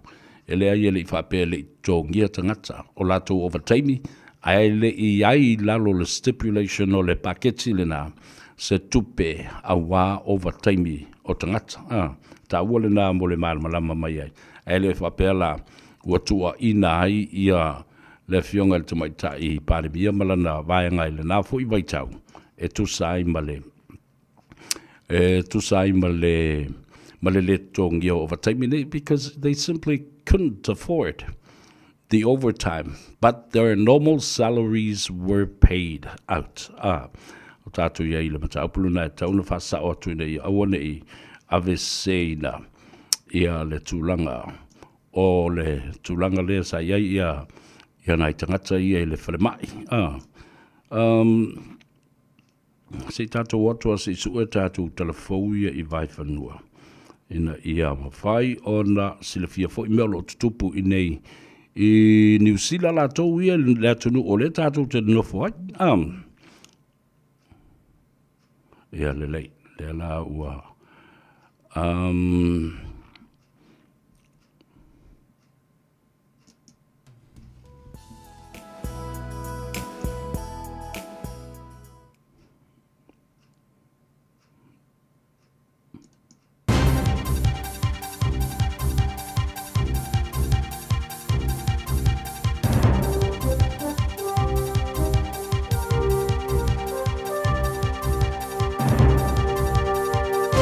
In this update, Jim Bolger's first finance minister says the former prime minister who died yesterday at the age of 90 sometimes sold himself short. Jim Bolger led the country for 7 years. Ruth Richardson says in recent years Bolger criticised some neoliberal policies he oversaw. But Richardson says he made tough decisions at a tough time. His hand was forced by dreadful economic circumstances that we faced, a real baptism of fire. We did what was right. Health NZ estimates next week's massive strike by workers across health and education will impact thousands of patients. Head Dale Bramley says it'll mean more than 900 elective admissions will be postponed and affect 1,300 first specialist appointments and more than 2,300 follow-up sessions. Health Minister Simeon Brown continues to be critical. Deliberately removing care at the point people are most vulnerable when they're in pain or waiting anxiously for treatment is unacceptable. Meal kit delivery company HelloFresh has been handed a hefty fine for misleading consumers over subscriptions. They've been fined $845,000 after admitting to 5 charges under the Fair Trading Act. The Commerce Commission claimed the company had misled consumers in cold calls used to reactivate customers who had cancelled. HelloFresh unreservedly apologises. A Gloria Vale lever says adults covering crying children's nose and mouth could have still been used at the sector as recently as 6 years ago. Police have issued the community 2 formal warnings after allegations parents used the suffocating technique. A Herald investigation has revealed some members witnessed children turn blue and go limp. Virginia Courage says she's unsure if the practice is still used. When we left, my husband and I and our 10 children in 2019, this was never mentioned. It was never brought up as something we were going to stop doing. That's news. In sport, Kiwis prop Nofahu White has disclosed his reasoning for representing New Zealand in the Pacific Championships. The Roosters forward is eligible for 3 nations through his Samoan mother and Tongan father, but he doesn't hesitate going with the Kiwis. This is where I was born, this is where I grew up, this is where my rugby league career started and you know, my childhood memories and all that stuff. So it's also the country that gave, you know, my parents the opportunity for a better life. So it wasn't that hard of a choice when I was asked to play here. Breakers basketball coach Petteri Kopinen isn't thinking about the personal pressure of a 1-win, 5-loss start to the NBL season, instead focusing on the search for consistency. That is sport. I'm Raylene Ramsey. In this update, Jim Bolger's first finance minister says the former prime minister who died Tātou telefou le nā mo le te buli I le ngangana peritania I le nei fo I aso. Tofi o le whaatawhiti o le tele o ngā luenga. Sa whiangai mo le atunu I le nāwa I aso ua tuana I atu. Le uto whaafonga mai fo I o le ua ave I a whaamisenga. Le tele o teitai o atunu. Lātou te manatua le sunga o le sa avea. Ma pale mia mo le fitu tau sanga o New Zealand nei. E le parti whai o le National, le sunga Prime Minister, former Prime Minister Jim Bolger has passed at 90 years old. E na fu umana matu whamaisenga I le tuua ai o le malo. E lea fu I teitai tā ua o le tātou o tunu I New Zealand nei. Ia, ua mai e fo I o na watu ia se tala fo I whaavavau, whaamawhanwhananga, ia mai se fo I o whaamaisenga I le ainga. The Bartley family in Samoa and around New Zealand and all over the world. I le to e se ai, ia ma le whaamanawa, e le tua o ngā luenga le uso tustala le li I whaasalau le sunga ia Rudy Bartley. Ia malana company o le WTV Media. O te mana tua Rudy o mātou I le kolisi o Samoa. He was a very young kid, chubby, but very nice. Always cool to talk with him and conversate with him as well. I le teimila ua wese umaleaonga. Au iei pe Rudy o le teimuli na mātou e whailua iei ma Rudy. Wo fo I atu I le talaina o le leitio o le FM, Radio Polynesia. I le telo tau sanga utona I atu le awhi sa lau valtus fuma le valu. Au tau nu atu. Ua whai le broadcast le sunga I Rudy Bartley. Ia ma whai lava ana fo I whaasa launga. Ma o le ngaluenga mua lava lea na nga I ei le li. Whapena fo I o tusi ngā tala. Ia whapea fo I le TV tasi. Ia ma me I mai fo I o ia whai le. So, whaatino lana ia lava au nanga malana tautua I le ngā luenga tau whaasalau, ia malana ngā luenga tustala. Mai o se tasi fo I o li I tustala sili le loto lofa ma le lima fōai I ana resources, o ana sources, o ana ata, o ana tala fou, e fia e whetu wha ia I maisi tustala. Pe o se vaenga fo o se tala ta te whesilingi ai ia sona whina ngalo i lea mata upu, ma lea mata upu o talonga.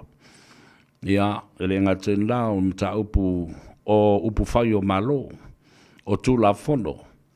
Ia, e maise, le fono tele lea le small state conference, ia ma le tātou joka ma lea na whaatino nei. Tele le sao le nei fo i uso po le nei fo i tamari. I lo tātou o tunu. Ai mai se Samoa lo alala ma papa au i fafo. Ia le whaaloalo le nei. Lau pule lea, Rudy, Bartley, uso. Ia sa so di ai fitu wha i mafu whaunga. Ai mai se fo i alaata, ia matala tūsia. Ia matala whaasalawina fo i video clips o mea whapena. Saanga le nei ali. Ia mamwhai fo o nei loa ai e le tō tele o le atunuu. E le ngate Samoa e alala i Samoa. Samoa i atunuu i fafo. E le ngangana Peritania. Samoa ai lo tātou marmala anga. Ma lea fo i uso tustala. E manuia li i lau malanga. Pena fo le whamaise i o matua o ainga o uso matua whawhine. Wo me masani a maise. I to tonu o le sosa iete a le autustala. JAWS, Journalist Association of Western Samoa.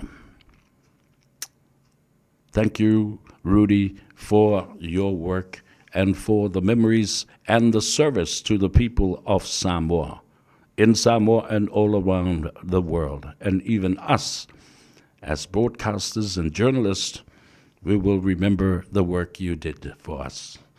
Yeah, now, whaaftaile da, ia ma whaamaisenga fōi i lea uso atu stala o lea tunu ua wala au ma whaamanawa e lea tua ana ngā ruenga i le lalolangi nei. Wa sa fisia e lo tolu i musika. Kalene wa watu ya peni, ile wakatai ya fia, ala fia fia.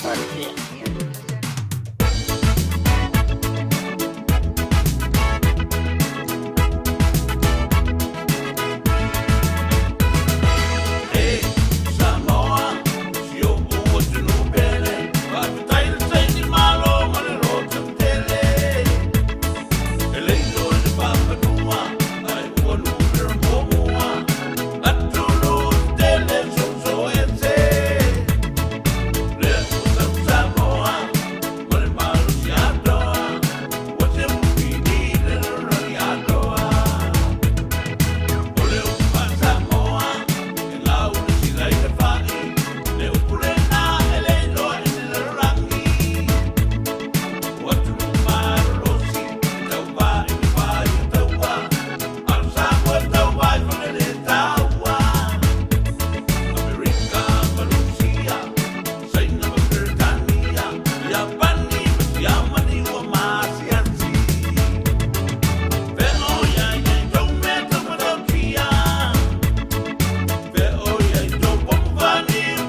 le da fa fi fiaga sui fi loi o le badava o ngā ruenga i le ia awale e fia moe lunga le awala pe o au pa au le rā o tau no le lei lo la tau fale malo au pa au alo le ngā lulue ia o tau la ua ve kuria alo fo isi au tau ngā ruenga o mawai atua o tō tele ai fua ma le whainu mera o meo le au ave Uber Eats ia le lei o le tā ua le melina le ave fale le yo me ai le fale le si Uber Eats le te va tu nei ayo tet stand lo le elwaku e fa fo ile pizza e ave le pizza le ai ala ku ai mo le slice kasi ave lo fa me lai sorry o fera ye le ala mo le a ko mo ye le pizza li ia le na tala tatu te tali fo ile bana vo nga luenga le dei aso ia ma fa fia i o ma fa ala o mata i lunga le ala tele e na ia e tau nuu ma le saunga le mu ile tatu ilo fale o le fa mo o le tatu au o le tatu nuu o sa foto talo tuai ma le nganga fa alo le pa ia ma volunga o le tatu nuu pa ia awa ia sa o fa ia mai se fo i le tipo niu mo le fa sau ia fa pe fo i le mamalu i le ainga sau malau ia te lenga le vea ia o le tu mai o tatu lau falua me ele ngata i manase fa pe fo i pawa mama ma va tula se ia pa ia fo i afu lau toi ia e mai se o le malai ma le mauta i fale po fai sula mai ma le malai finau. Pa ia o le tātou tu maloma, pa ia o le tātou a inga, mai sa fotu so se tasi. O tupu mai e o le atunuu, o tupu langa televou, o tamba mateine, o lo iai le wha moe, o le taunu mai o le tātou au la kapi, o le taitoa fitu, a le tātou nuu i sa fotu. Taunu mai i le mai aso o momua, o lo iai le wha moe tātou te wheilua i le aso to la i aso nei, le aso sfuma le valu le nā o le masina le nei o ka topa lo winga o talatu tae au tātou wheilua iai i le tuatusi lea o le lua ba tasi whātolu lua ba tasi whātolu Cavendish Drive i nei papatotoe manukau tau li tu la sfulu le tae au ia o le o fanga poto ai ia le tātou whaalaputonga ma o le timbo mua le nei botalo ai ia se fono ma se tulanga ina ia whai o le wha popo ia le tātou lu wai loa tu nei i le teimi lea na tātou wheloa iai tali ma lo le malanga mai o le komiti a le to whai le li o le tu ia le vea laulau a folasa Paulo Ioane mai Samoa na matua tau tia le whaatumulia o le nā whailo inga. O le nono winga, o le matua i toa tele o tātou, o le nuu mai sa fotu. Ia, o le maape solo i lunga i au kilani nei. O le nono winga am whaio na tātou toe tū whaatasia lo tātou tino. Tātou te patipatia le tau nuu mai o le tātou au lakapi ta i toa fitu lo ua manu malo mai Samoa ma ua maua lo na vala ulia. E le taito fitu whaabao malo Marist International Sevens this November. Ia, lea lawa mai ia tama lilo mai awa. Nei ngol tātou mai sa futu.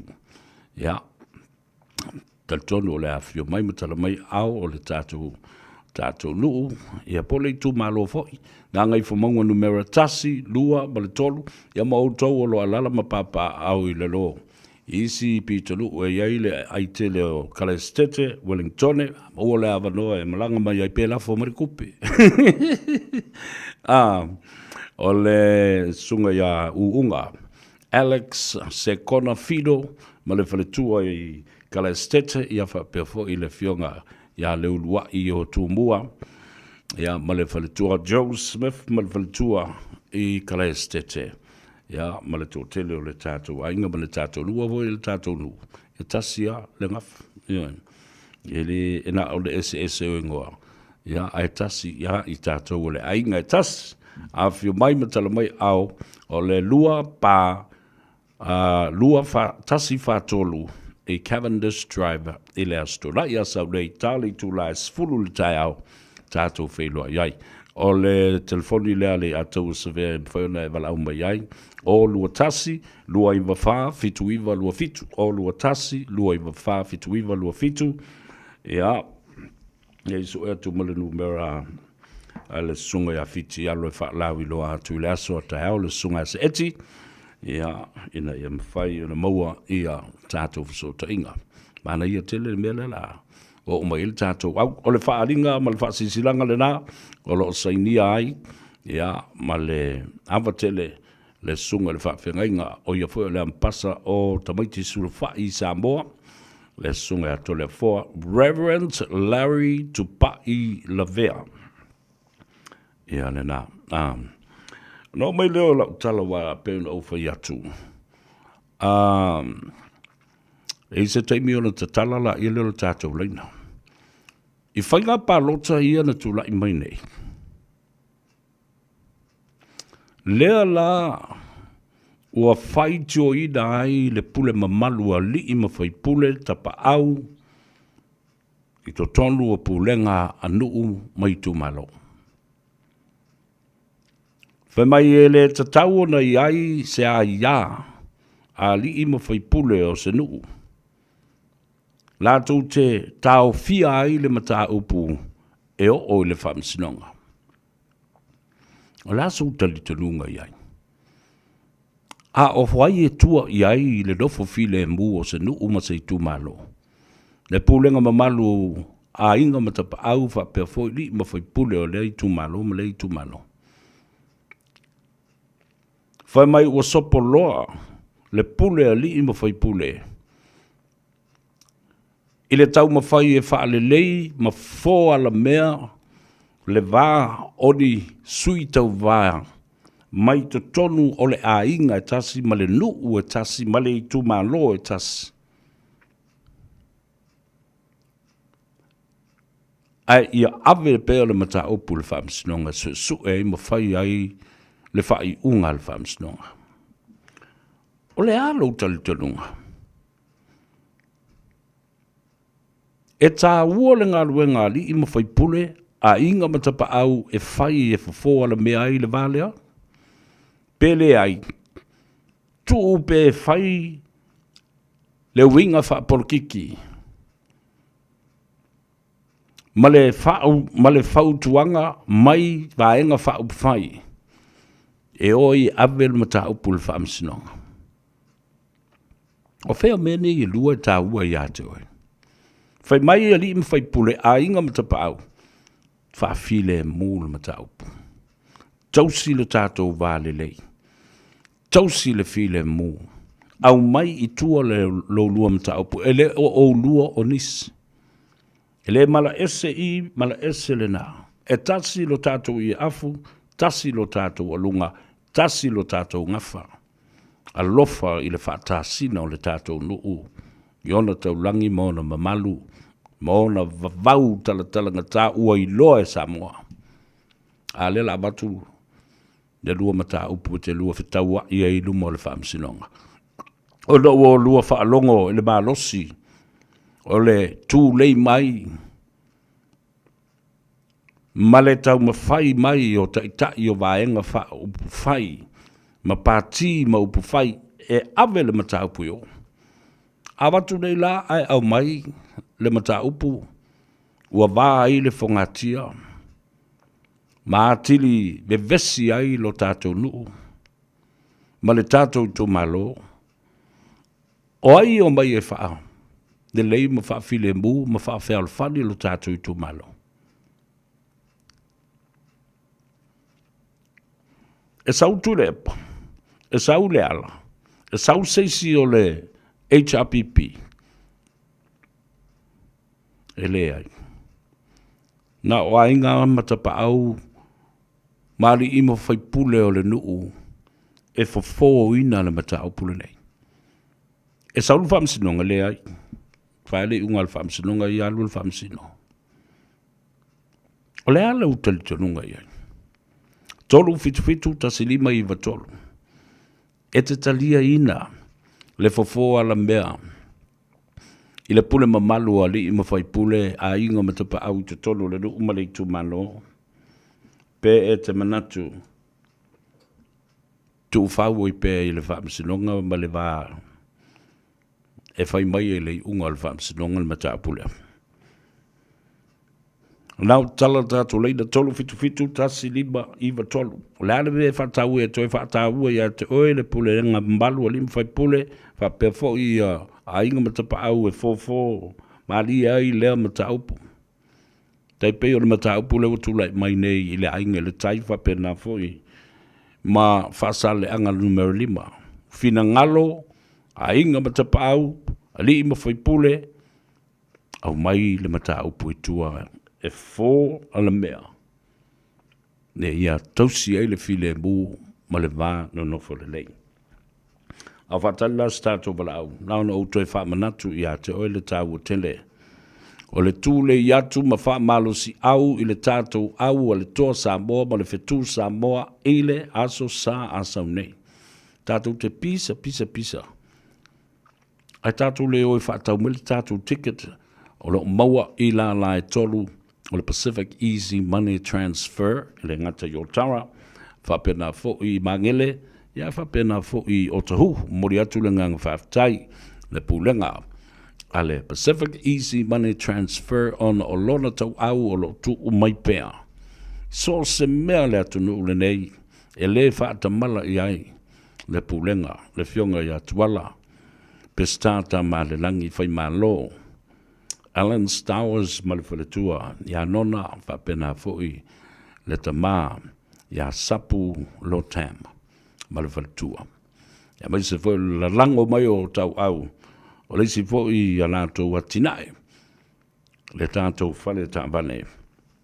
O le Moana Rentals i Samoa pe a whai e te malanga atu. Au le ngalo i atu oe, whamuremole, whatau sau ticket a o le i o i le sa. Tātou o le leina. Talo whamalo se fumanuia. Walu rata kankalea. Nau talatu tātou leina. Talo fa malo so fu munvia. Ia so fu munvia lau plaiga le ataua. Alo lava. Ia saulo ia le we fa fonga mai. Wa manatu i tu malo ma pulenga ali im foi pule fa pe foi ainga mata pau. Wa lava nga fa msingonga o mai tatu to e. Fa lo fani ma tausi lava tatu le file mu. Nai lo le tu ina tu lu mo fa msingonga. Ja, en boni ma whamaoni lau talengi sa bea. Ai ole memua mua ia lo lava manatu sa bea. E tā ua i ole mewa e sauno ia i le li mwhai pule ale tu malo. O te whaataua ina. Ai sa te tau o na a ele tau whaama le whautanga i whare porunga e me se fo ele tu malo. E whafoa mea i tua ai le i o le whaamisinonga. Madila. Awai, once o lo se mta upu famsinonga. La totale mafaya ona toya foya mea. Overtaking le famsinonga. Yeah. La famsinonga mo lunga sa mo fa milo ya na, you know, ya tato wat no. Ai apai anga pe fo la mea I tole mta upu kimi fa pa o male pa loka lo ni unha foi ngai e mafaya. Mali. Pa ka wa inga le ya. Ya rin fai pule la ko foi fatwa un tausi foi I tono luma fio anga ai a ora nka pule le famsinonga la ko ke len fai la la ko va pe ya o lo ma fai le fono male o la ko fa ke me ko la la voi limo famsinonga la voi limo famsinonga pe si fa Mana ia tele. Ma di nka pule ka pe ma lo la va lo tleino le Alo, whaftai. Ma lo ko le sai Whaftai talia ina malenganga whaftai malenganga fifia le fina ngalo lea, male tofan lea. A vave I ai o na wheiloa I tu. Ma whai ai ia se soa lau pulenga. O le tā ua le nā au le io o luma o le whamsinonga. A wā, o le talitonunga la ua iai. E le tā ua atu ia le pulenga li I mawhai pule. E te tau na ave e su ina le mata upu pe a whai. o le sueina o le ami o tonu lea. O le sueina la o le ami o tonu, pe o le tausinga o le vale lei ina ia whērafani. Talofa malo se fumaruia. Ako kene po pole i le vale lei. Ai o whai o le mea sao o le mea silinga kau. Mani. A whai le mea sao o ngā le koe kupu le kausanga ma le kausanga e whaiparo. Lana winga. O le vale lei ia o le mea kaunga whai, kaunga iai. E taunu mal malamba. O le whai o le mea sao. O le mea silinga kau e le ngaka i le māgai e vai kāka. Ai sili e sila le kuara sila mai. Wa le ska ua e pepese le su e le mio kong. Ai le whai le mea kong. Le sao. Ia whamngele kua ngia fia fide. I le kiuke. Mana ia fo le whitingalu lea. Lua mea la tutu a i le watula i mai le tebile nei. O le vale lei. Tau si o le file mu. Ia ma le whitingalo. Tātou wōpea i le whamsinonga sa ili e le amiotonu. O le mea lai whai. Ia whemana malama i la.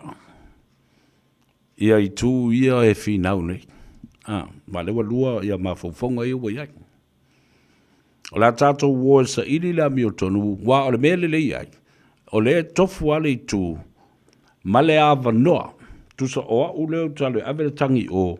A o le fo iei lo na vanoa e fai ei le me ta o le counter petition ai ona o le vālea o le lei ma ua talanoa ma soa le pule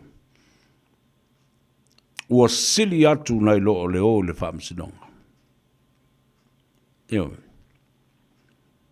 a le fo lau te fai atu e le aise tangata e alu atu le tonu o le mautafono ma le pale mene whātu se lafo e ta lea ai le pule mamalu ali ima fai pule a inga matapa au e soa lau pule ai le mata u pule au manofo e loi awa o le mea momua na e sila fia e le ai se malu si anga o le tūla fono e tau fia ai se mata upu pe a fai o le a toi fa se e tuangalu le mata upu ele mafai o le whapeatu le whamsino. Ia, na paule me fai le whamsino, o le mea lea. Ia, le lei, a mai lau tala tūsia, seini lima, mai malau affidavit ta oilea, lau moli mau, wa lua maali lia e ave le mata upu itua. Le mea lea fai le whamsino. Ia, o ale tele o autangi na mai ma tele fo o autangi e counter ai, pe whawhito ai, toe lu i ai le na lu ia oe mua. O le mea na e tup. Whapelo. Langa leo o le mtau pul whamsinonga. E le mwhaila na lo te le whamsinonga pe ale mana o i tangata i e tolua. Ona o lea wa influence tangata ni i tolua ma afia le la whai unga. Wa la maalia i ai. Ona o lea wa maalia i ai. Isi tangata to tele lea e tu antu. E maa tutua toe iai le saufa i ngā li ma whai pule, whapea fōi ma a inga matapau. E paua fulatu la le mea lea ua ngā i mai ai ia le pūlenga lea. Awai le ai se malu si anga e wha wau wai e le wha masino. Ma le wha masino nga se mata upu e le fina ngalo i le tōlua lea. Lea e fiu e le wha masino. Langa fōi e le i wha mauni e po o ani mōri anga. A o a fōi ni au o mori mau ia le la o mai. Ia ona fa pelo le whamsinonga, ia le lek. Ona e le ai la se malu si anga le whamsinonga, ma le whamasino e fosi ai le maso, le mata upu ia sua ina. E le ma fai fo ona fosi le maso, le sapina mai o tangata ia o mai e fai le moni maulanga le mana o ia wuri ia tolu. Ato wo. Talofa malo se fo muria. Malo se vea. Talofa lava. Au fo ilo mga kulanga le penga e fingalu e lua uma. Madia. Ile kulanga le malo si angol fa msingo sa ile me ko pe kai. Ya o le hoika ko kenga nganga ile meka o le ba fe alo. Mali. O le mea pikosi ngā leo ngā kāua. O le bala leo o ka ngaka le ngakangi ma ngaka le kangi iai. O i ngā le fua iai, a wae sa o le. E le fu i se maru si angol whaamasingonga. Pea a waku ngere wha i ngā ia ka ngaka i kōrua. Ua i oe ave kua le la makau. Ai ke a ulama ia. O wae e fo le kaime kau kua o pe ngā i fau kua ngaringu. Ia po le kumalo. O ngā ele o sila fia kulanga wo i e finga ngalo ka ngaka lea ua ave la ngakangi. E kai o le pe e whako a nginga i kaimi o le a kaungu whaamasingonga. E peila o i ngā wā le la kaku ke maua pe o i ngā i kongo whaamasingonga. Le whako a nginga i ke leo paukuanga e ave le kumalo. A o a uia malu ulangonga. A wha a pea i eise la ngonga wa pea ua kau ke manga uma sa ili lea mio kou. Moni. E kako ke manga uma sa ili lea mio kou. E a lo kumongia e o ngakala kangi ele o yesa nga mi kongo wa avela ngakangi ai ke a uia mala ua ia karikonga a fai e mangaku le famsingonga i se kulanga e ave ese ai la le kulanga le e ka kaulanga faka oko se kulanga pe fo le o kaimine ave ia ia e ave kongo faka pula ai le va kungo kangi ba faka pula ai fo le ko ave ngai kua io avela sei a once o mai loa le maka upu kong i wo o le kaimile o pasi ele mfailanga ko e ile ba fa lo ia e peila o lo le la ngonga ia o ave seilo o kuranga ia wa e amanga ia fo i sui le wa va ku fo kwanga le kumalo awa ia lela o manga ku ngele di maka usanga le kasi ia a ole manga ku ole kumalo fo ile e ko e alu ia ile si fo i maka usanga male fo eva Moni. E te amanga o e alu pe kauwa. E ka kaulango ngā mga ia ki ngalo le kumaro. Ia. E peina o lo ulela ngonga. E ile kulanga alfa msi ngonga faisanga ia fai unga e kapu wai le melea. Ia a kulanga ia mawhea loai. E wha mua la ea umelea. Ia. Malo. Whaftai tā ua tele le whingalo mā leia i o tō whae o a momori mai leia fiafi. A o whalongo longo mai iai ia lea fo i le minister. O palota o le ofisa o whainga palota whapena fōi ma le a whionga i le ofisa sili ia to le foa Stanley o le mele whatau ina i o le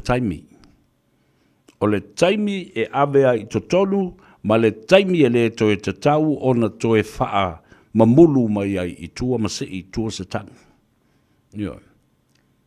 nono winga la e tatau ona soala upule a o le i o le mata upui o. E ta tau fo i la ona toe wha au pēr le soala upule nga.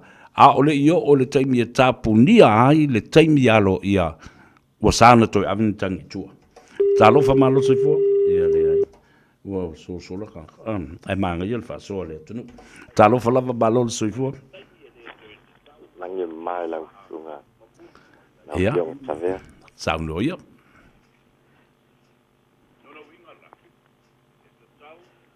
Olha fora. Ia, sau no mai. Ia. Fora, olha nessa ai la ua loi.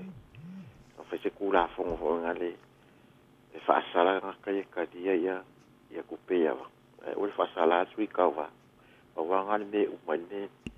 Ia ngai ro le ka kai. E ka dia ku e a venga ia fa pui ngale ko yo ale. Ngale ia ale se o se koe kasu e koe whaia pia umai pāro. Ka wanga ka wako wan mene mawai. E mawai mero le umau pāro kai. Ai koe ave kam. Malo, whaftai, tā ua telefo i lau whingalo. Ia, manuia tele nei e fiafi. Ora o le tātou taimi, ai e lau manatu e mawhai ona toi whaau ia le mata upu lea i le aso atao, ave ma mata upu tau ave fōlele. Ina ia la ngona o le tātou leo. Iai se vaenga o se tula fono, e titile wale wa iai ale time limits. There is time limitation there. Ai, e ta tau la o na wha malo sia le tūlanga lea, o le time limitation. E le wha pēla ua wha lave ia le pūlenga mamalu ali, ma whai pūle ia pa o le pūlenga fo ia inga matapa au. Ai, e fua i whiwhina ngalo o tangata nei a o le avea le mata upui o. Ma le taimi e mali lia ai, a o le i tāpunia le avanoa, e toe whaasolo muli ai se tangi. ta ua le nā le whaafonga mai le atunu i le nei fo i fiafi. Ai whatalo whatu i le uso pele ma i lanto umalo o whaia le ngā luenga le nei o le wa ai o le saunga le mbu ia ma le tulanga fo i o mea tōtino security talo whatu le uso ia Dave of Masanga ia ma i lanto umalo whatino ina lea ngā luenga o le leo le uina ma le pui puia o le saunga le mbu a seta a tangata po se company. So all security personnel of Samoa descent, tātou uma le mamalu Samoa, tāma mateine, li matamai tae lo ngā lulue fo i lea ngā luenga o le security. Ia, whapni atu le atua i hate o tau ngā luenga o la whatino le nei po. Ia, wai telefo ina la vevea. Ia, mauso wha ia le telo nai nisi security. E isi au le ma fau fo le e au ngā oi ma le au kale pe fale whamai ia tā loa lau vau whamana mo lea o le ana numera ma le code o Samoa o le o ono valu lima na o leva nei loa tangata le nā mea Samoa's code, international code to call Samoa 00685 and then the number in Samoa. Mo mai taloa o ono valulima ia vili lora mal ngumela lau kenge le Samoa. Ia le na. Lo fo mai le tua mai lo tusa so tanto maluia. Lo fo ngia fo i le fai ungo le nei vai aso. Tawalunga i le aso atai au tiute ma Faiva no filimo le tunu. Ia ai le ngata fo i le na. O le ta'alonga le tātou au, le toa Samoa ma le fetu Samoa i le aso sa asa nei. Whaia le nā i le Kou Media Stadium. Dea sa wha ingoha le Mount Smart Stadium i le telo tau sanga o mawai. Ia o te loa. O le amatua i lanu moana a toa. Ia le malai. E o ke loe a makanga ofo kai alo ofo lang moanga. Fa solo tua ia leo sa loko i fo i leo sa le ofulang buang taloa o le nau e moa o le code mo New Zealand o sali e se le code o Samoa e se le toi fa mai fo i le code a New Zealand talo fa e ia te o di taloa ai wo leva na e ola i nei ana e te le lo le code o le mea o le ono Faiva. O le ono Faiva. Le code na mo New Zealand. Nei, ia pa fa yalo sisi o lakalaka nge ya ta loa po femo o laubao po femo o yai. Ia, taxi fula ile yai mo so sonia ne. Isi to ina masalo ile iviria i Samoa. Ile o langa ato. Ia, le na. Maria o tātou te tai, Maria fōi o tātou te tai whale nganga. Au whainga luenga, nai te māmtina mātutua, ai misi. A Maria tu ia te utou le ngā luenga e le mwhenwhanga luina. O te māmtina malolo manu malo, po manu malo pensiona. Ia, aftai le tele o tau sanga sa whaalu lo tau soifua. Tau wasuasuina le ipu vai o le ola, malo ina anganga o tangata mo le atua. Amnia tele le atua i lau fionga le li pārmia. Me se fo i malo longa le nei po tani ngā sua. Me se fo i osi ngā taulanga. Ia anga le le atua ma moa se malo longa fi le mo. Ala whai fo i whanunga le lei le asua tai au. Fo linga i le atua. Wha fo i eile vi inga i lo tātou tama i le langi. O le afi finei. Au te tu ua o tau. Wha mangalo fo i se leo le au auna, pe a whaiua. La vale fo i se tala. Ia, o wingana o mea. A tātou na nau fo i lava ina ia wha lawi loa, lea mi o tolu, ma le sa o se mea. O lo oi ai. Ia, ai, pe iai o le tautai ua nau i lei, ai, wale manu leo penga. E toe tautau ma toe whangota i sa taimi. O le pese le awhionga. Ia le sa leo tuanai. Whamanu ia tua i I lo uto fa fine pele. Papali I te o la tofale Maryland. Ma le pesele a mo oe. Ia mo uto ubala volo fa fonga mai. E fa manuia tuaile a tau sa vea tatou tau ba vai. O tala na e winga yo tatou tangata ma lato wa bio ma upu sa fai le yaso. Those are the stories about our people today. We'll see you tomorrow. Ile ngā ngaifo tau walunga ai ia le vai yaso a tai au. Lo fatele mo oe, o le ia tau o savea le lua ia li I pestata malangi. Soifua mai ia manuia. Lo fa voi mo o tau ilunga le tātou api o fōlinga ma le tātou Facebook page and our YouTube channel. Via tele malolonga le fiafi.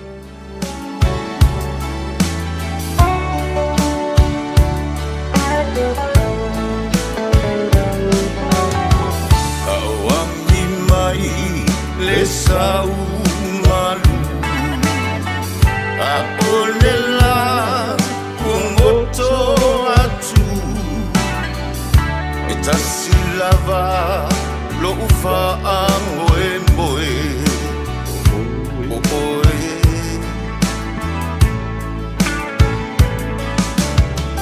le lalo langi ombo onga e wana oe io uma faunga au lava lo fa moe oe